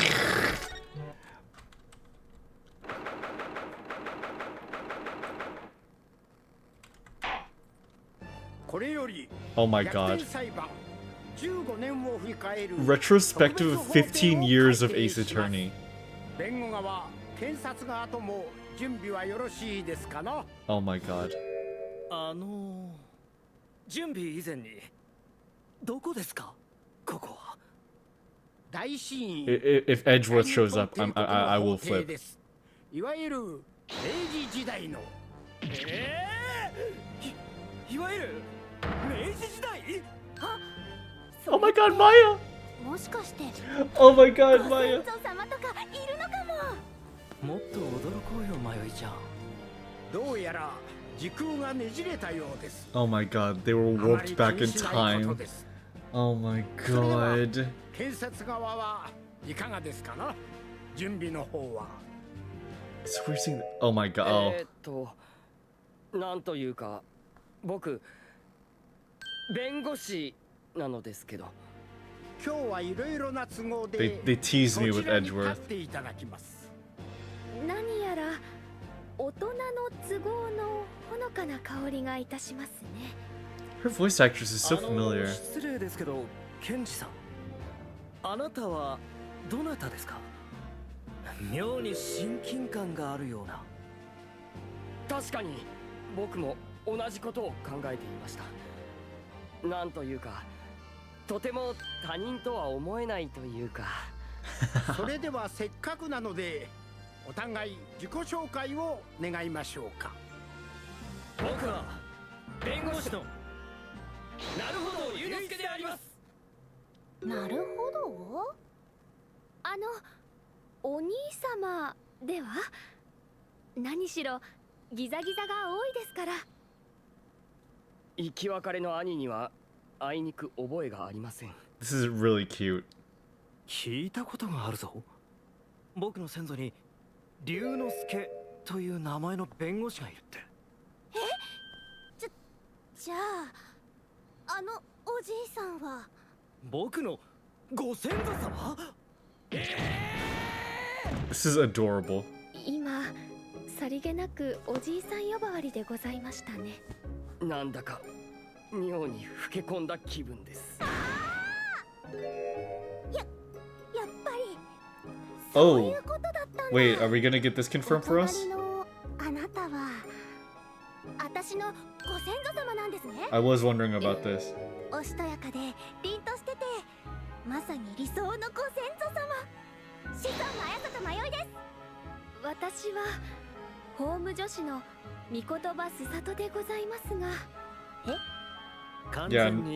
Yep, there we go. Okay, yep. No relation. なんだろう、この強烈な学科。 No relation. なんだか申し訳ございません。It was Sengoku. Okay, thank you, Tsuko. この際、綾里家の先祖になってください。 Honorary ancestor. 確かに語呂は良いかと存じますが、人類史上かつてない不条理なお願いをされましたね、スサトさん。語呂はいいのにな。速さとすさと。本日は逆転裁判15周年の1年。 We'll leave that at that, but the existence of these is incredibly cute. They have like a whole like picture drama. That's crazy, the amount of work they put into that. That's crazy. So gallery portraits.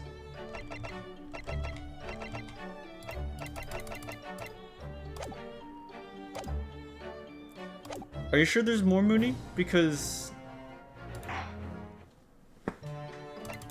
I don't know where to find it.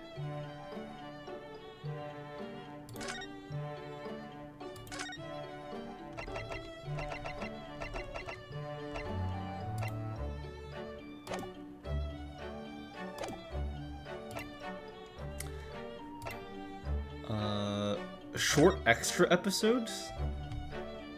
Wait, what? The Ranston magazine, the defendant's antechamber in a first-class cabin at the British Supreme Court in Sholmes' suite. Japanese scholars, they just have like little extra stories? Wait, what, in the Bailey? Where the defendant is none other than Sholmes himself, and the charge is a most mysterious murder. Ryunosuke naturally advocates the defense against an unflappable reaper. But Sholmes' testimony calls the true culprit of a crime into question. Well, this is crazy, the amount of extras they have. Let me see. Okay, got you. Let's listen to these voice recitals, though. Objection! Objection! Okay, so we got Naruto's objection. Hold it. Hold it! Hold it! I'm sure everyone knows by now who it is. Cool. Your testimony completely contradicts the facts. Inconsistency, sir. I mean, yes, there's a clear inconsistency here. I mean, the defense demands its right to a cross-examination. I will become a lawyer. I have to. I will become a lawyer. Hold it! Susato Mikotoba, judicial assistant to the defense. Cute. Yes, I fully understand. It really is a dream come true. We must solve this case, Naruhodo-san. Oh my god, wait. If we have to. Wait, we get to hear her say prepare for a Susato takedown? Prepare for a Susato takedown! Hi-ya! That was way better than I could have ever anticipated. Prepare for a Susato takedown! Hi-ya! Oh no! Okay, here she comes. Sholmes. Objection! Oh hell yeah. Now, let us engage in the art of deduction. Mr. Naruhodo. Nice. So everyone, let us begin. It would seem the truth is now tantalizingly close. Ooh. Yes, my mind is quite made up now. Oh hell there yeah. can be no other explanation that accommodates all the facts. I'm a great British consultant detective, the only one in the world. Herlock Sholmes. I presume you must have heard of me. Hell yeah. They got a really good voice from her. Yay, Iris. The more Iris, the better for me. I really want to hear more of Iris. Objection! Oh. It's a great pleasure to meet you both. My name is Iris Wilson. She's so cute. The tea's brewed, and I have some freshly baked biscuits as well. Look! I used this! It's my latest invention! Iris Wilson is proud to present her Logic and Reasoning Spectacular! Oh, I wish we could have seen her do a Logic and Reasoning Spectacular. Wait. No, we actually never did one. Susie was right. You're the best lawyer in the world. Kazuma. Objection! I have faith in you, Ryunosuke Naruhodo. As a lawyer and as a friend. I'm determined to bring about change in our legal system. A Japanese man's katana is his soul. This blade shows me where I need to go, and cuts down anything that's in my way. Leave this to me. All you need to do is put your faith in me, and I'll do the rest. Awesome. Okay. Alright.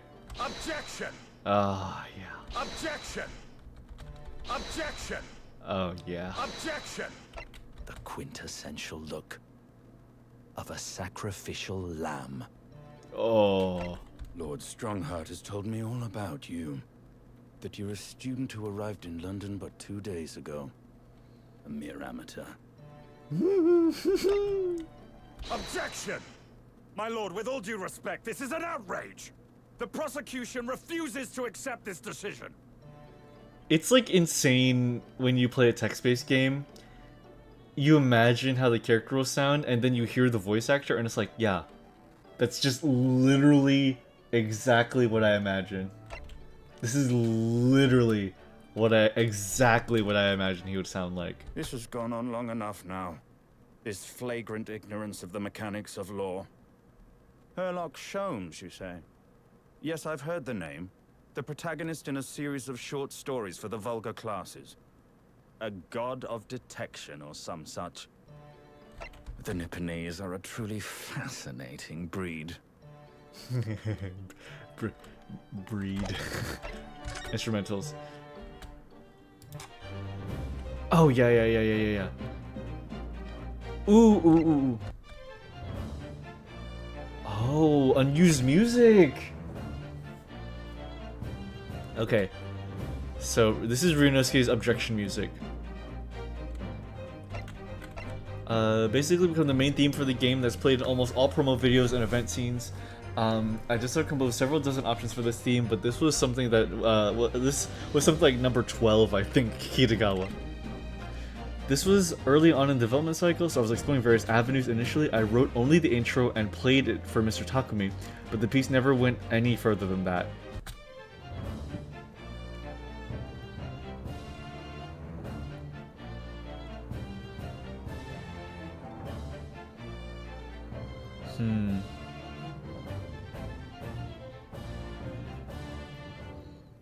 Wow. I wrote this at a point when we decided to try to include a lot of Japanese elements in the game, so I may have use of taiko drums and other Japanese percussion. Ooh. This was composed at the end of the intensive intro composition period. I wrote it with previous titles in the series in mind, but it was rejected in the end because it didn't have a strong enough The Great Ace Attorney vibe.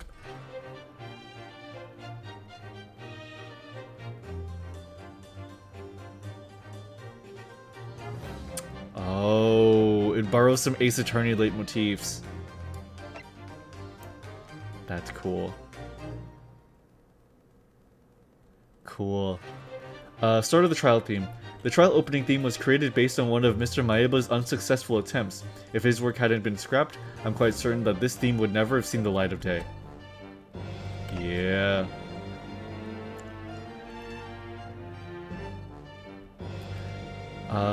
The unused version. I initially began composing this without looking at any visuals for this title, drawing on the music of the very first Phoenix Wright Ace Attorney game, but the solemn majesty of the in-game graphics meant it wasn't a good fit, so yep, it was dropped.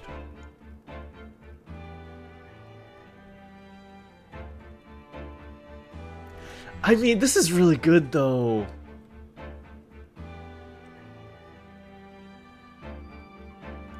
Okay, Mooney, I'll look for it.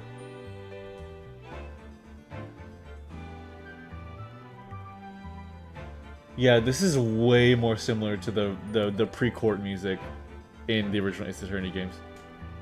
Here. If I compare it,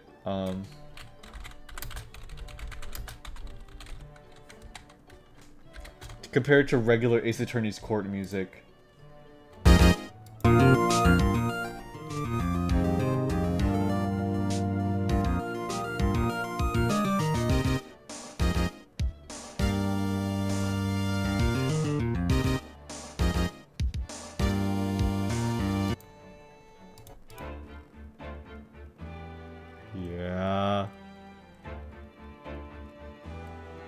Yeah, God, I love leitmotifs.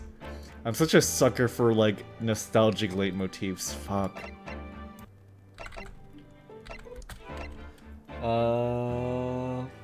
Ooh, it may have been a pre-order bonus. Oh, Oh, that might be it. That might be it, Mooney. I think I remember seeing that in the DLC. Yeah, I think you're right. I think it was.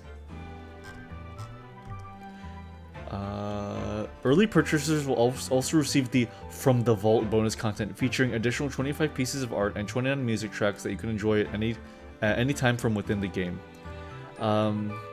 Let's see. You must purchase the game on or before August 31st, 2021 to receive this bonus. Yeah, unfortunate. I'm sorry.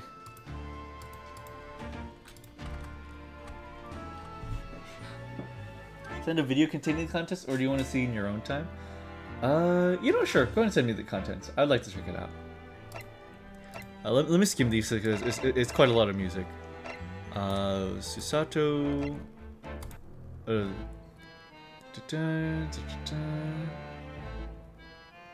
first one I wrote. That happens a lot in game development. The poor music creators just like make the first song and then make a lot of iterations, and then the first one ends up getting chosen. That's so funny. Heavy emphasis on an elegant, refined feel, influx of Western culture, and influence it had on the period. It was a good fit, but it went a little too far in that direction.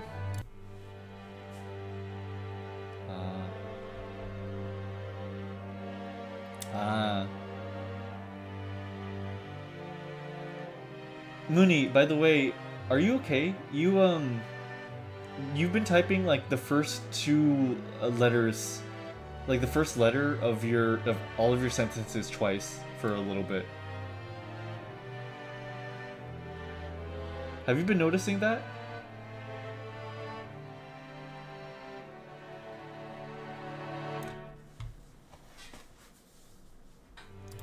Susato?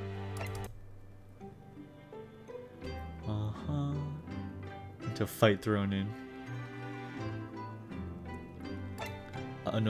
Let's see. Unused version. Little competition with Mr. Mayable to compose his theme, and I lost.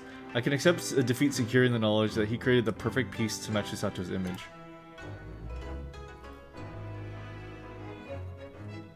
It's just the music left, yeah. Phone keeps doing that. Oh, I see. This is flashback.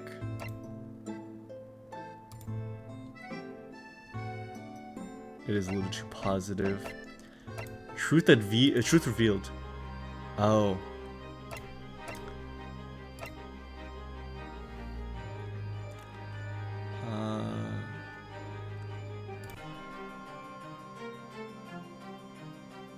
Lacks impact. Interesting.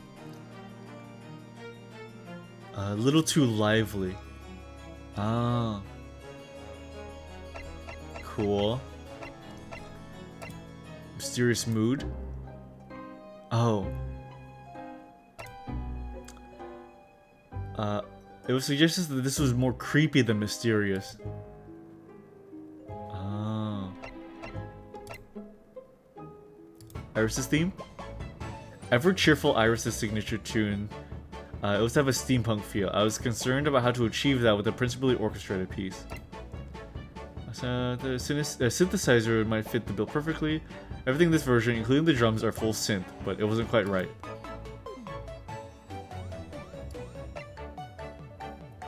I see why they didn't choose it, but it is very cute.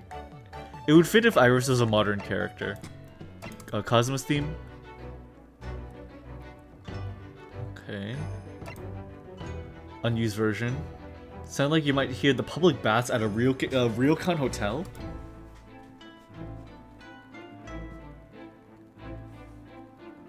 It sounds like the mood music you'd hear at a public bath chain. That's hilarious. Investigation. Develop, but the tension it creates is the same throughout, so no matter where it happens to be cut off, it has the same impact. Unused investigation. It was rejected the moment it was heard. I knew it had a different feel to the rest of the soundtrack, so I took it to Mr. Takumi with some trepidation, thinking, well, it's a bit hard-boiled, but... yeah... it's really good, but it does not fit this game, unfortunately. It is really good though. Strong Heart?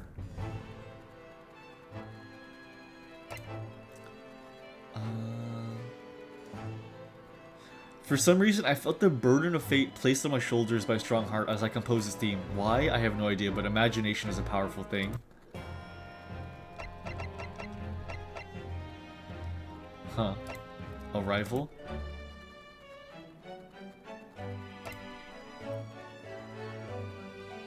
Oh, they use a pizzicato in this one.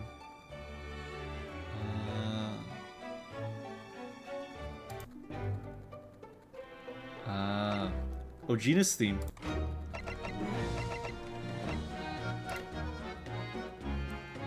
Into class, I feel like it comes across sometimes, maybe refined even? No, the idea is in there somewhere too.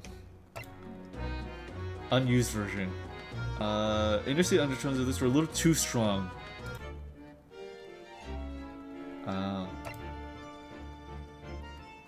Adjudication.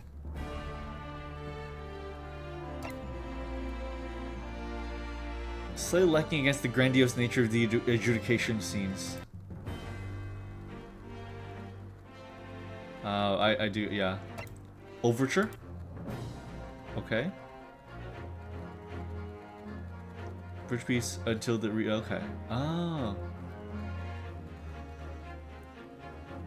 Oh.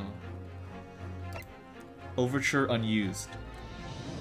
This is too similar to the objection theme, so it wasn't used. Oh, I see.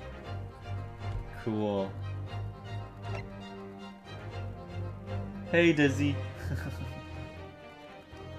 Thank you for the video in Discord. Thank you. So then I will take my leave then for vet. I will see you tomorrow for D&D, and thank you for doing some amazing duo. This game was a great. Oh, yeah, absolutely, King. Please have a wonderful night, my friend. Thank you so much for being here through this entire series. I'm really happy that you liked it. I'll catch you later, dude. I never died wasn't a killer. Message display.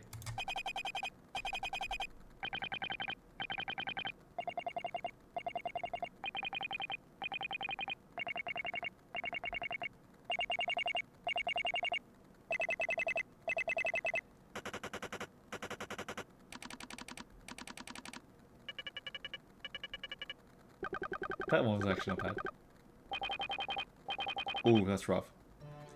Yeah, you just can't beat the classic.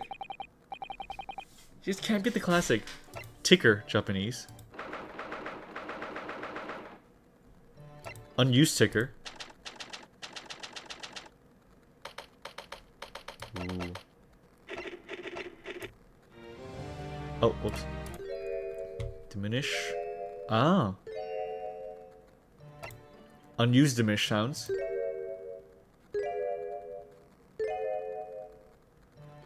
Jingle for the intermission.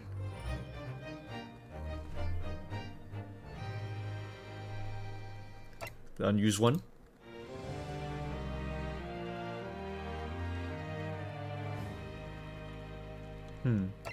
System. Unused.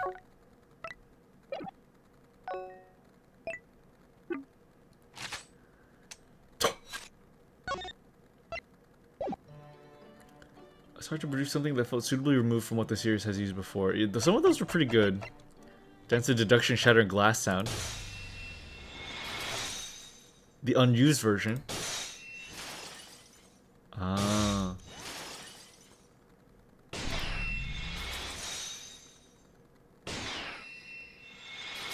Interesting. Cogwheels. Used to set the scene of the workplace of Lord Strongheart. In actual fact, its appearance in the game rather few in numbers. Yeah. Doesn't different patterns of pleasing rhythms and sounds. Put a lot of thought into a sound that was like hardly noticed, which I respect. Telegraph. Oh yeah. Recorded data. Huh. Oh, Sando actually has like a telegram and like a certificate for it. That's awesome. Surviving. Draw more provocative whammies. Hell's Kitchen noises. Here, let me catch one chat. Okay, there we are. Cat and violin. It's freaking Wagahai getting stuck in Sholmes' violin. Oh my god. No visual scenes expressed, only with audio like this are very worthwhile. Violin recorded data.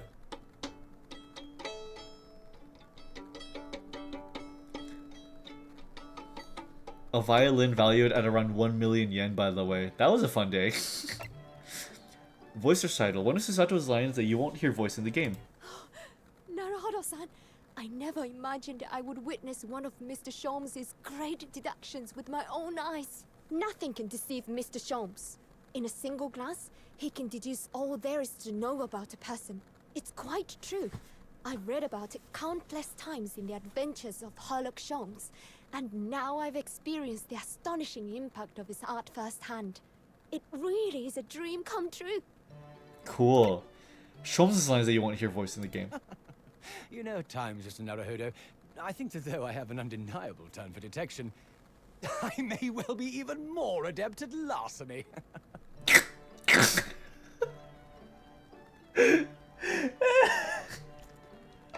I love doing crime, Naruhodo.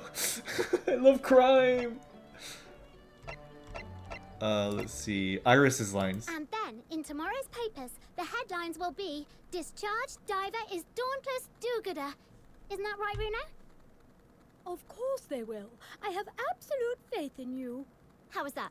I was trying to sound like Susie. Did it work? Did it? Oh my god, so cute. So cute. Just killing the cat audio. Cosmos lines. You've become conceited with age, Council. But the old have to stand aside and make way for the new. It's the way of the world. May you never forget that. 1,000 millennia may pass, and still the Aochi clan will never measure up to the Naruhodo clan. Ooh. Van Zeke's lines. Those eyes of yours, young Nipponese, they shroud your fear, your doubt, your trepidation. They run wild, clinging to some phantom notion of courage. The quintessential look of a sacrificial lamb. Oh. Runosuke lines. What is this? Welling up inside me. I've never felt like this before. It's a sort of conviction to break down all the lies and deception. Oh, it's so intense. Almost rage-like. And more than anything else, it's an animalistic desire to take down my prey. Oh. I had a hate boner for the Japanese emphasis on boner, yes. Very true. Bro came out of this story with 2 Japanese boyfriends. Can you believe it? Susato's lines. The truth is, when it happened, I did it because I'd lost a little of my faith in the law.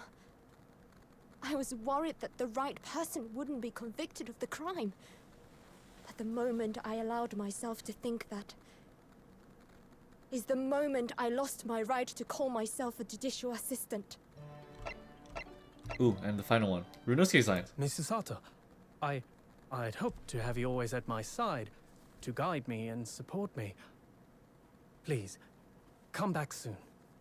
As far as I'm concerned, you really are the very best judicial assistant in the world. Aww.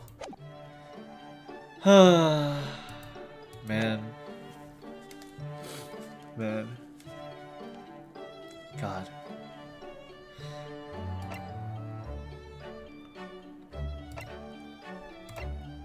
Man.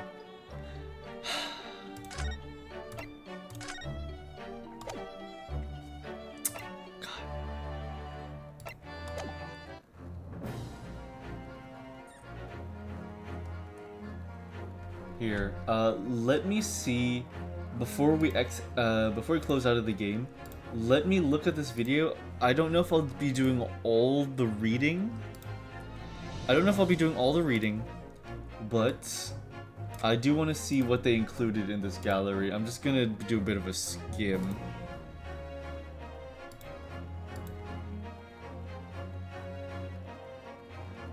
Oh yeah.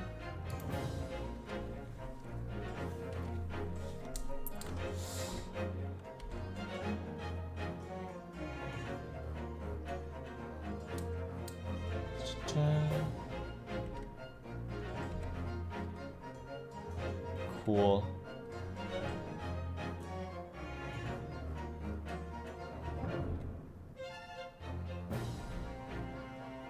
Shrew Nosuke standing on Ryunosuke's shoulder that Iris made looks very carefully. Its head actually moves in tandem with Ryunosuke's, but perhaps a little bit too subtle. God, that's so cute. It's a little shrew. Oh my god. 23 BFs if you include Albert, that's true.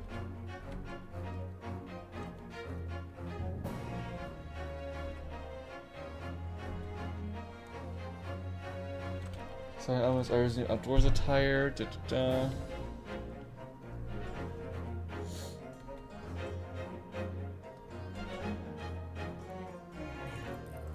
What the heck? Look at this art of shelves. What the fuck? I like that the artist just like drawing him like a gloomy smoker. Hold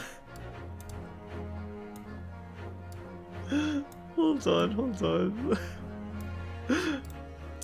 Look at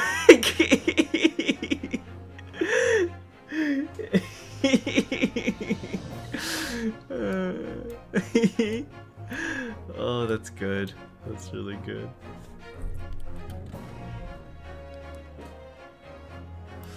Oh man, when the fajitas don't come out sizzling.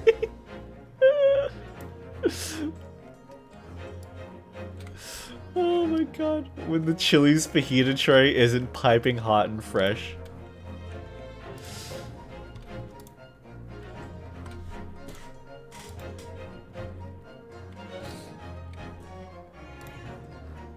Most naturally, the 3/4 pose, which he wound up standing at almost the exact same angle. I experienced a ton of deja vu as I drew. I swear, it's a totally different picture.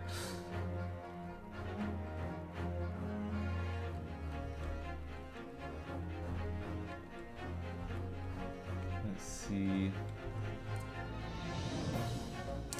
Waga High Cat Mask. Can this be fit of a child her age more than in the previous game's illustration? Wanted to show off her knapsack and the charms hanging from it, which had been hidden. Pair with Sholmes and various promotion materials.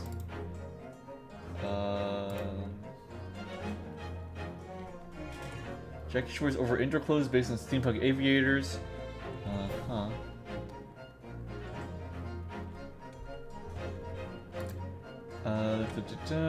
Two versions of Van Zeek's, one with and one without his cloak. It might be used during early and final days, the game's promotion, respectively, to show him in different lights.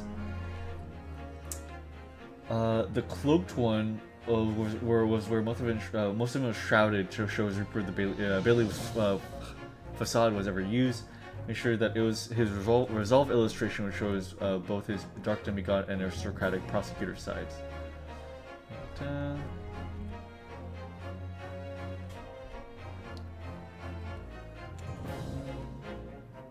Being able to draw him as he really is and show a different side of him from the Reaper was the greatest catharsis to me. Oh wow.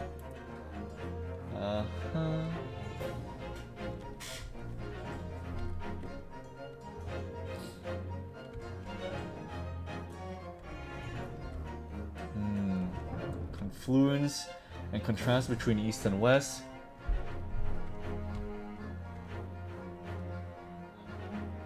Hachimaki headband for Western ascot tie and his Japanese katana for a European saber. He uses both swords at the same time. Cool. Clint Van Zeek's only appears in illustrations. Oh my god, look at tiny Van Zeek's! Oh my god, look at how small he is. Aww. I approached his design as if he were a main character. Wow.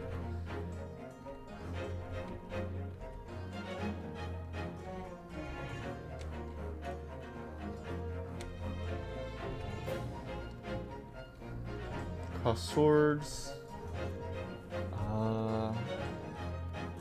How about making Clint's hunting dog the Baskerville Hound? At the time, Mr. Takumi himself hadn't quite hit upon how to solve the Baskerville problem yet, so he wasn't even sure if he was going to include it in the story. Therefore, I figured I had nothing to lose by suggesting. Aristocrats often went hunting with their dogs, so like appeared an appropriate way to show Clint's social status and charismatic personality and connect him to the specifics of the case. Placing certain vital pieces of evidence in a very specific location.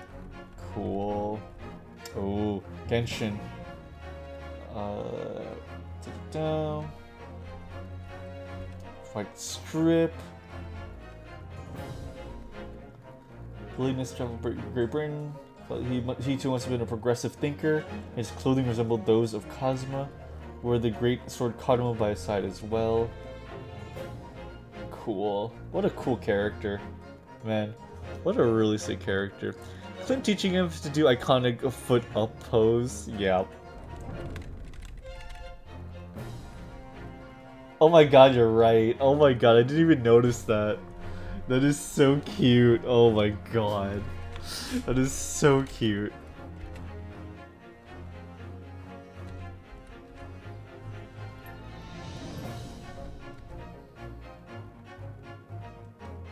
Eugene Mikotoba.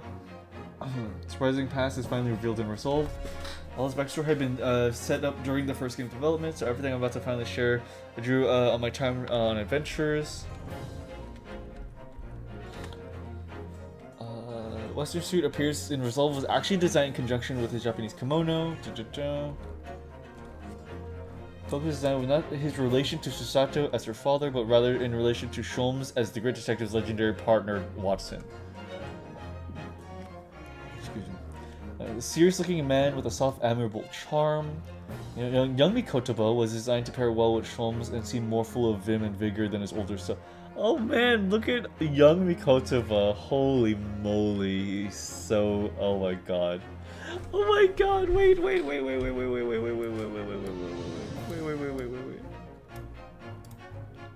Oh my god. Young Iris. Look at... Young Iris. Oh my god.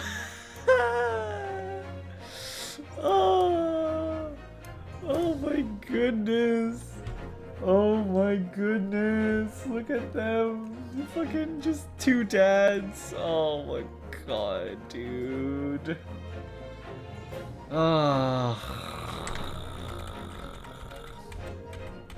that is cute.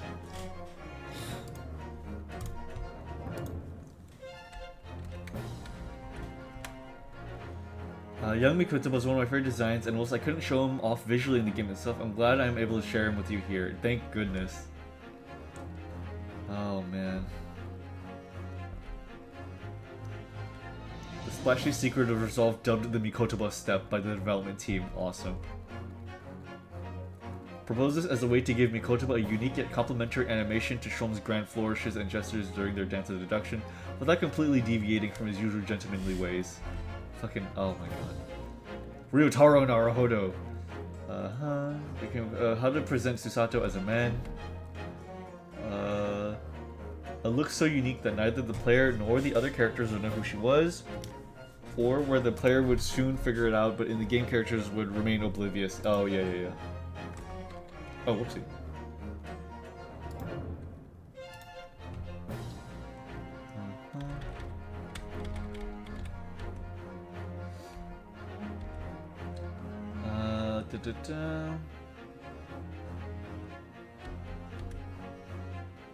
Number of things such as making jacket a little too big and sleeve just a little too long to keep her design soft and submit the girl disguised as a boy look without overselling it.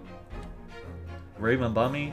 Rei actually didn't exist at all in the first draft of the story. The only new character slated to appear in episode 1 was Menyumo, and Fen was Mikotoba. The defendant was Mikotoba, whose defense was handled by Susato. Wasn't sure it was a good idea to have Mikotoba be the defendant and also have him standing next to his own daughter, giving her advice on how best to represent his kid. Yeah.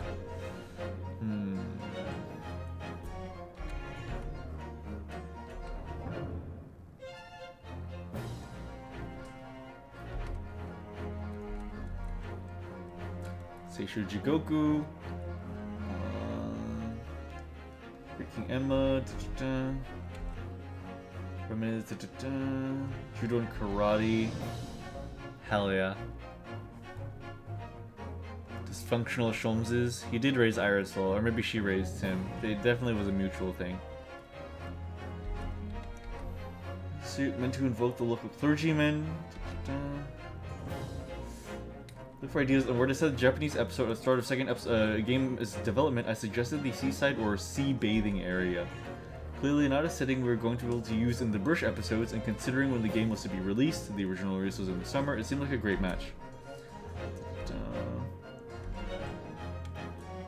I was thinking out above the water during his submarine stakeout. After brainstorming, I hit upon the idea of a turtle figurine with a cute little head that would wobble to and fro. Oh my god. A few spots where his tan line is visible in closer inspection, like the area around the straps of his Zori straw sandals and the hems of his swimming suit costume, neck and arms. What a slut. Auchi. Cultural Revolution. Revolutionizing his hairline design. Fallen Samurai, a Buddhist monk with only the small tufts of hair, carefully nurtured, being the new addition. Natsume. I bet he's naked under those fucking clothes. What a whore.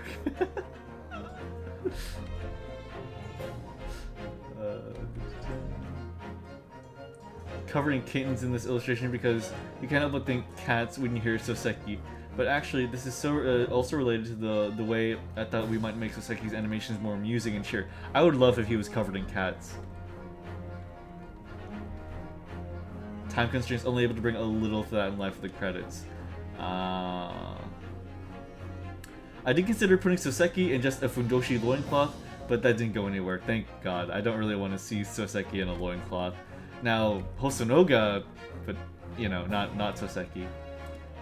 Write in many memo. Teicho Shimbun. Very grain-themed man. Mame Momi, which means unhusked bean. Small agency called Daigoku Shimbun, or 5 Grain News. Bales of rice and rice stalks in his armband are a reflection of that. That's cool design. I like that. Sham Spear.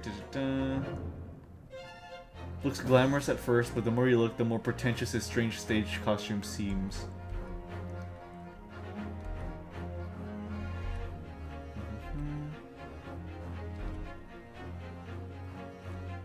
Make him seem annoying and shallow. When we actually added the sound effects to bring my vision to life, we found that it was simply too much, so we ultimately left them out. Meter Man is a worker bee, working a bee's job to bring the money, collects the queen. Yep. Yeah, that all went through pretty well. Bee-themed gas company. Gina. She was said to be a detective, yet she appeared in adventures as a pickpocket. So really, Gina returning in this way was her rising up into what she was always meant to be. First trooper design. I based Gina's personality based on what happened to her in the story so far. Gave her a trench coat to make her more detective-like and bring her closer to her mentor, Gregson. Horseback riding boots are holdover from when I imagined her like a member of London's mounted police. Thought that perhaps she and Van Zeeks could make an entrance together on horseback. That would be so cool. God, he's so ugly. Wait, which one? Who? Which guy?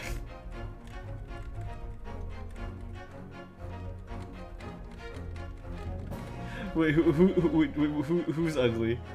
Shamspear? Yeah. No fair.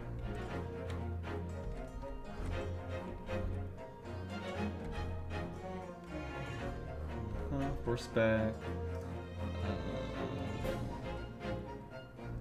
Her hat. Toby, now the Hellhound, Chief Inspector Toby.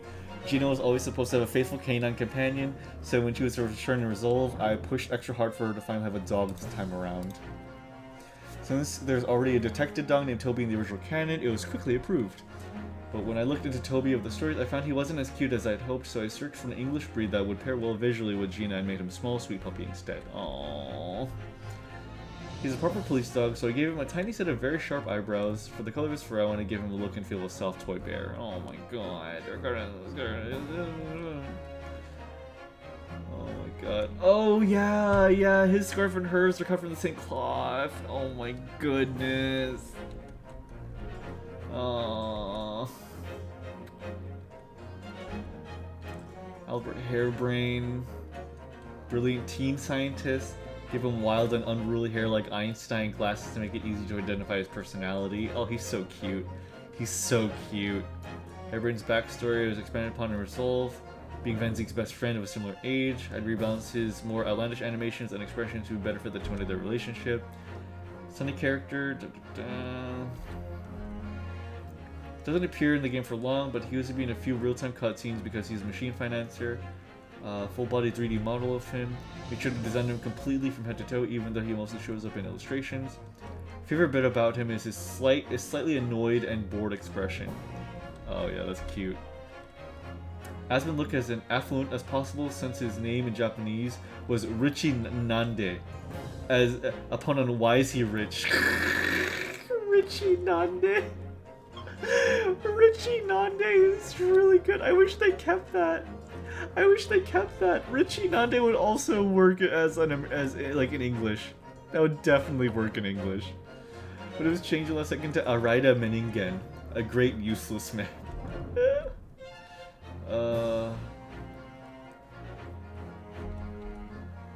Oh yes.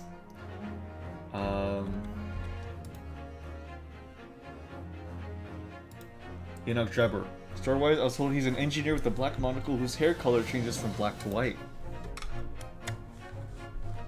Crazy that sometimes you have to make a full 3D model that will only be used for not even a minute, right? To make the transformation extra obvious, I turned the clear lens of his monocle black too, and loosened his neatly tied black hair into a messy sheet of white to clearly delineate his past self from his present.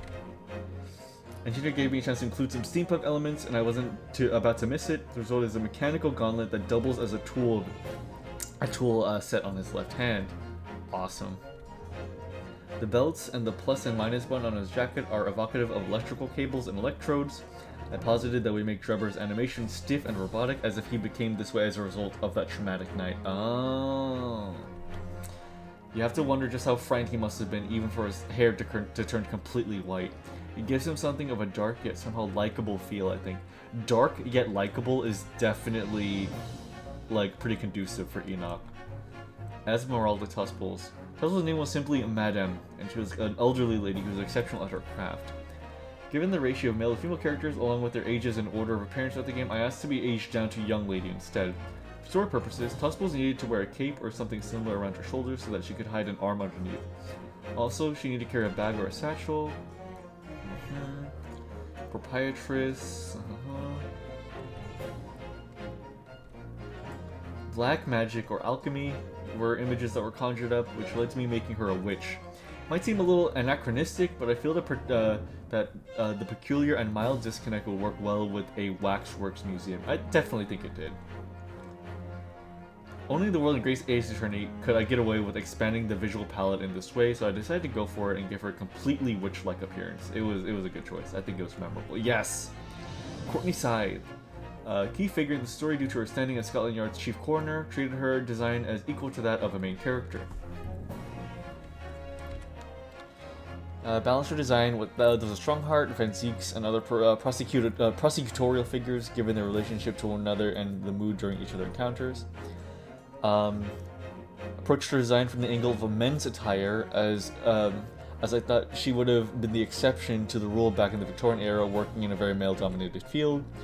The base I layered on Snake's motif, since they were a symbol of medicine at the time. Her syringes are her fangs, and they lent her this cool and intimidating aura like that of a venomous snake.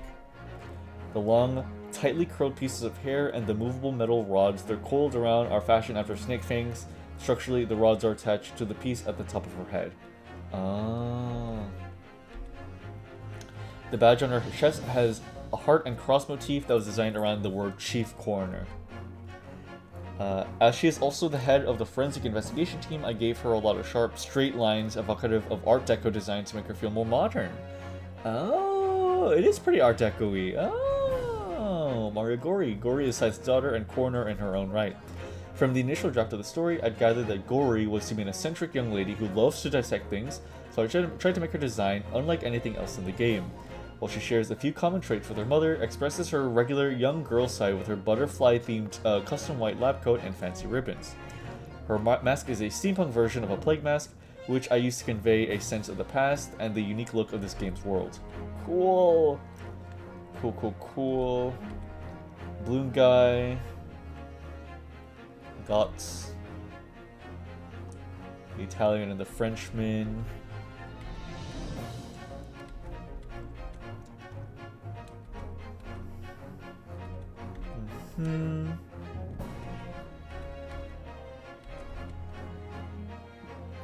Halcyon Slurp is inspired by Italy and his red hair, but the Shoryuken is there simply because we can.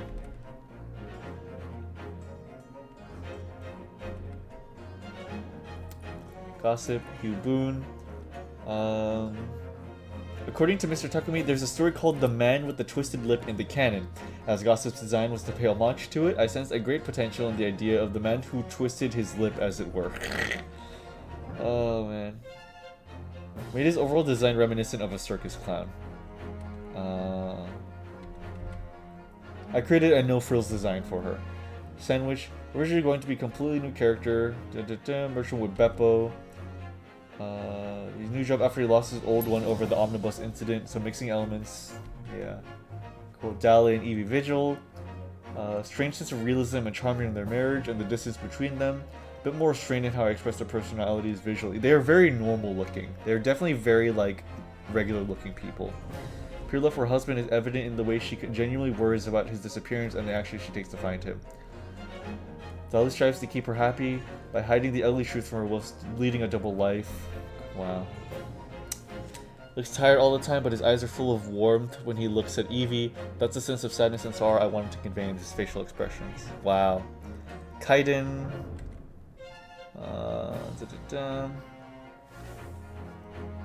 Elements of dandyism. Prison motif.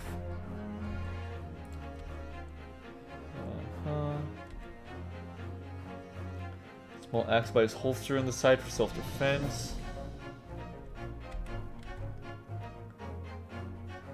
This is a vivid reminder that even when it's not depicted in the game, these characters have lived their entire lives of their own. Yeah. Chicken stroganoff.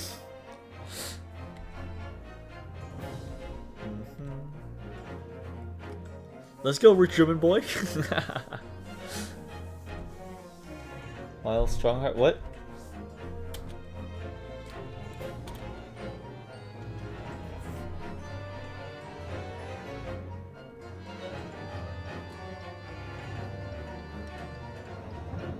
Oh. I think the channel owner is a Miles Strongheart fan. I think they're a Miles Strongheart fan.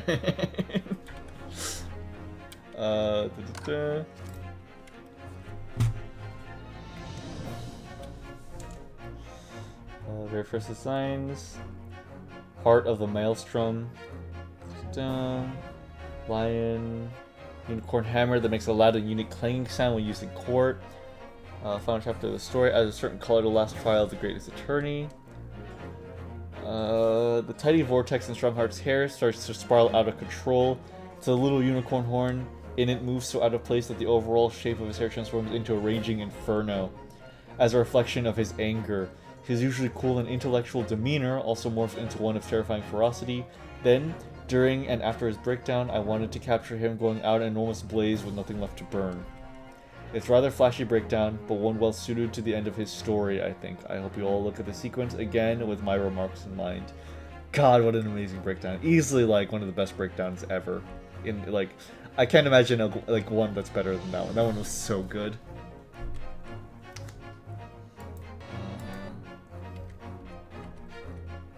Oh my god. Oh my god. Look, oh my god. Oh my goodness. Oh my god. Oh my god. Oh my god. Oh my god. Oh. Gina's little hedgehog. And Toby. Oh. Iris's Lucky Charms from the popular pairing of rabbit and bear characters in Japan I designed a set of handmade charms called Harley and Barris for Iris to carry around her knapsack. There they hung during all the adventures, waiting for their chance to shine until finally in Resolve, their day had come. Their inclusion in the story was just one of the requests I made of Mr. Takumi before we started working Resolve. Besides Sholmes and Iris, I also created figures for the other main characters. I approached the designs from Iris' point of view, and it seems as though she thinks of Ryunosuke as just a bit mousy. And for herself, it appears that while she's all pink and also cute on that side, she fancies herself a real bear on the inside. Bonus episode, I offered up the idea of including a Van Zieks version, which produced Meow Zieks, and the latest addition to the cast is Hegina, who is used on some merchandise. Oh, Hegina. I feel blessed that I was able to create a lucky charm designed for each of the main characters: Harley, Barris, Shrunusuke, Lopsado, Klauzuma, the Masked Apprentice, Meow Zieks, and Hegina. Oh my god. Yukara mascots, and Doodle Yudonusuke as part of would we wait, oh, Thunder. So here instead are my proper drawings from when we officially turned them into little piggy banks and stuffed toys. Oh my god, the retro chubby baby look is a throwback to a popular style of Japanese piggy bank from the late 20th century. Oh my god.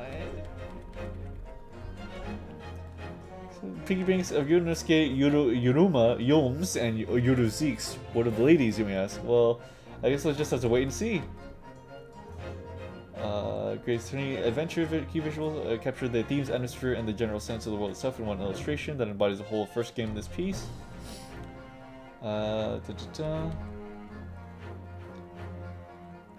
Wow.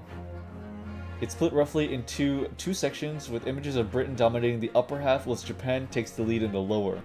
From the fully drawn blade, a great wave arises, lifting sakura petals up into the English roses above. Oh my goodness. In this way, I've created a natural line for the eyes to follow that also conveys the trajectory of the story as it starts in Japan and shifts to Great Britain. Oh my goodness, man. Ryunosuke's face hints at his iron will hidden deep within, whilst Susato's shows a slight unease. The expression suggests how their story, the story of their adventures overseas ultimately comes to a close. The Resolve key visual, Adventures' first title. Time to move away from the setting, so the composition of the visual works to emphasize the dramatic tale that binds his characters to one another. Ryunosuke stands at the center with a look of strong resolve in his eyes, while Susato stands next to him with a wrap draped around her shoulders. It's as though even after they were forced apart, fate has brought them back together.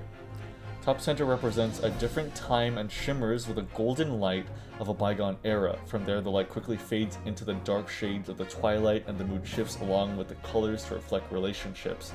The relationships between and destinies of each character present. Cherry blossoms, which are often used as a symbol of Japan, swirl around them like an embrace of a strong gust of wind. The ephemeral nature of Sakura is layered atop a metaphor that the petals that had fallen to the ground in adventures will be swept up in the air again and resolved by this gust of wind, or perhaps headwind in Ryunosuke's case. Wow. Wow. All in all, I've painted a lot of meaning into this illustration, from each character's placement to the overall composition and colors, for you to discover once you finish the game, so who knows, perhaps you might even find something new. I also meant for this to be a companion piece to the key visual for adventures, so it would make my day if you were able to let your imagination run wild as you viewed the two pieces side by side. Oh my goodness, man. Oh my gosh. Oh my gosh, man. Fuck. God. I really wonder how the other games will compare in terms of atmosphere. It's a whole different boat, but I honestly think they'll be really good. I honestly don't think that playing Great Ace Attorney is going to ruin my feeling of the other games. I think Ace Attorney is one of those things where each one will be very different and will have different energies about them. The next game coming up definitely has a pretty weak trial, a pretty weak second trial, but I think after that, I hear the trilogy is just fantastic. Hey Sol, I hope you're doing great. We just finished Great Ace Attorney. I'm just going through all the extras right now.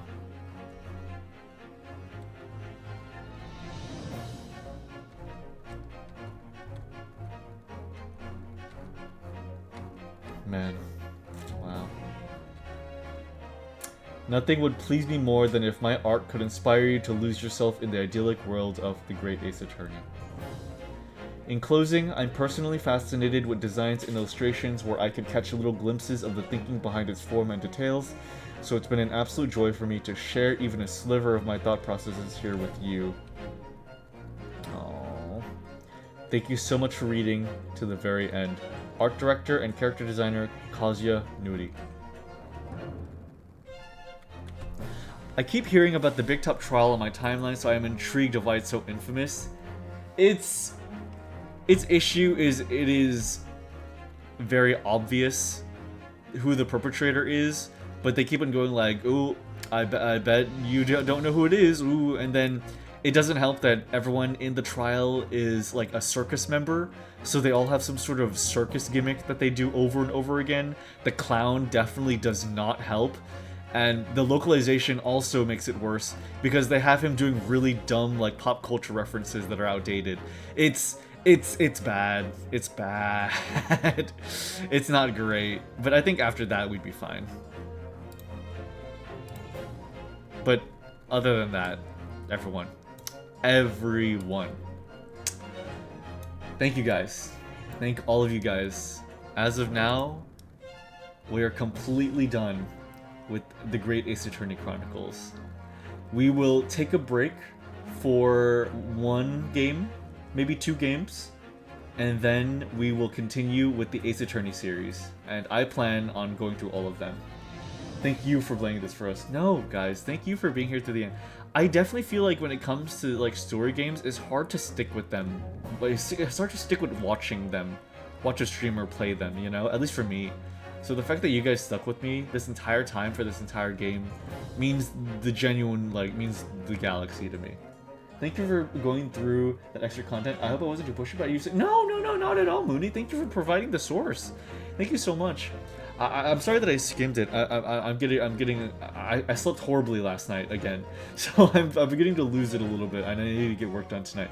But I do appreciate you giving me the source, and I'm very grateful. I'm very grateful I could look at it. That's one of my favorite parts of all of this. It's really inspiring. But everyone, with that in mind, Ace Attorney is put on hold for a little bit.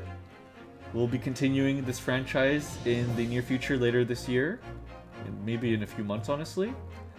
But yeah, as a final farewell, thank you all so much.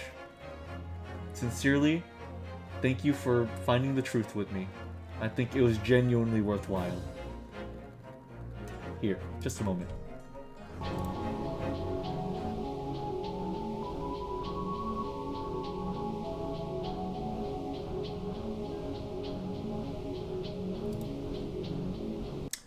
Alright, here, let me turn this down.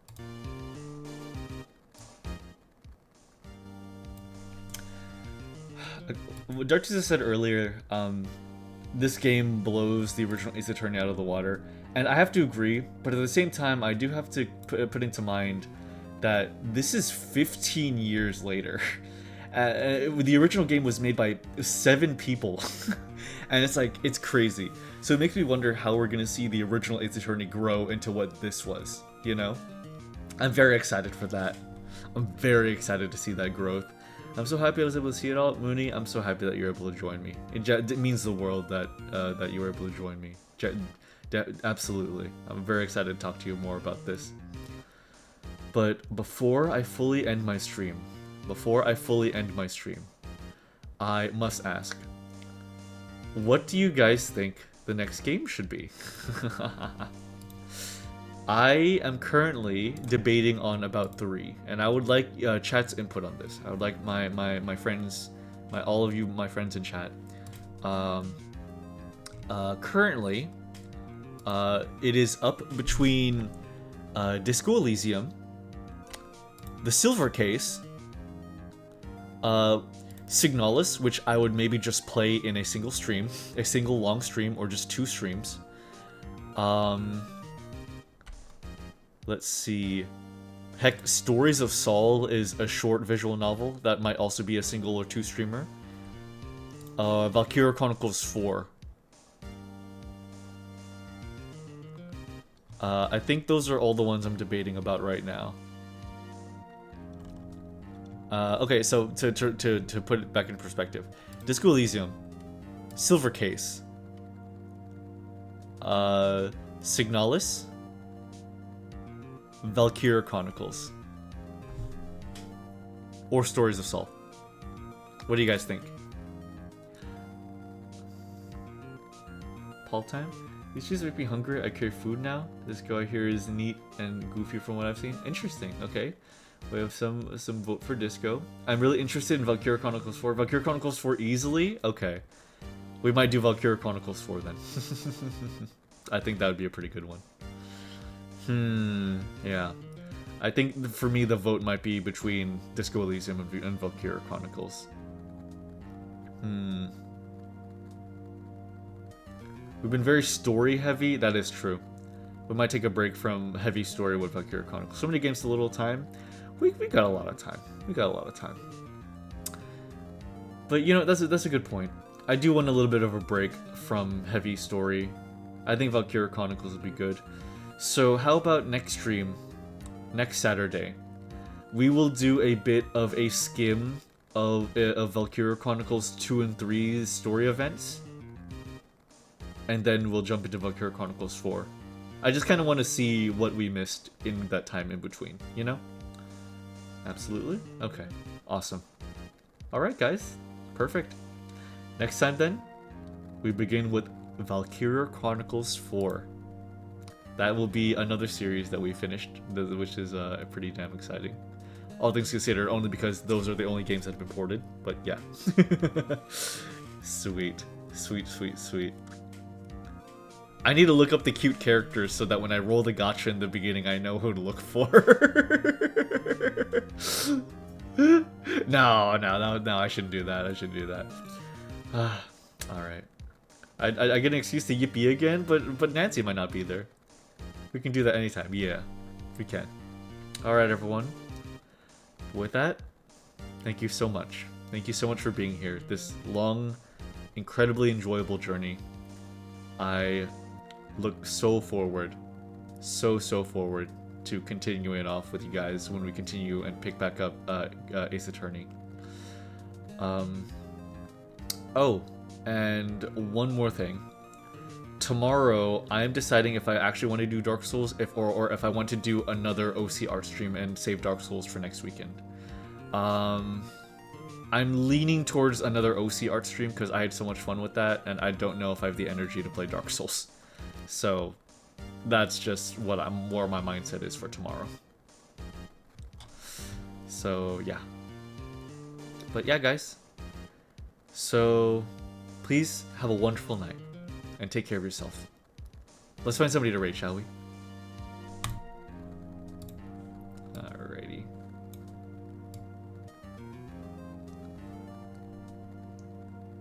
So we didn't get much last stream? Yeah, definitely. I agree. Alright, so...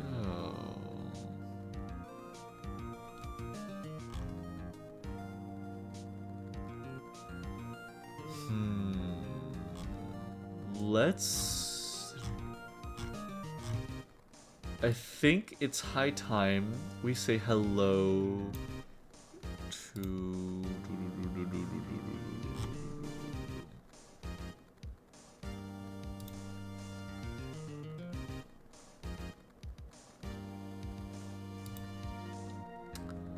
Okay.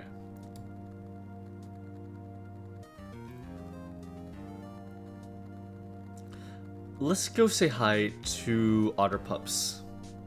We haven't raided her in a little bit. Alright, everyone. Please have a wonderful night. I will see you guys later. Thank you again for being here with me on this big old journey. It was an incredible adventure. Let's keep on having a lot of fun. Raid message will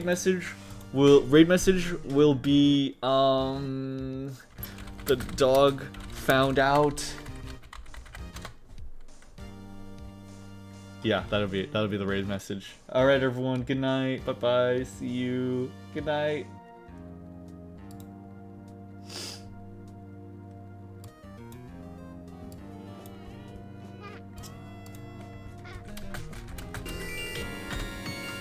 Pregnant.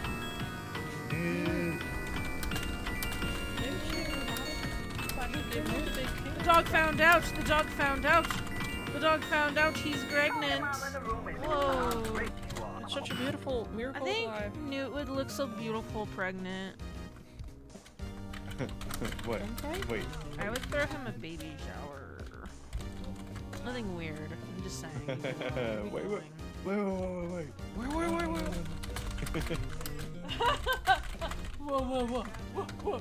Wait a damn minute. Well, Gore is now sad. Uh-oh. Oh no. Do you have a child? Why is this a question?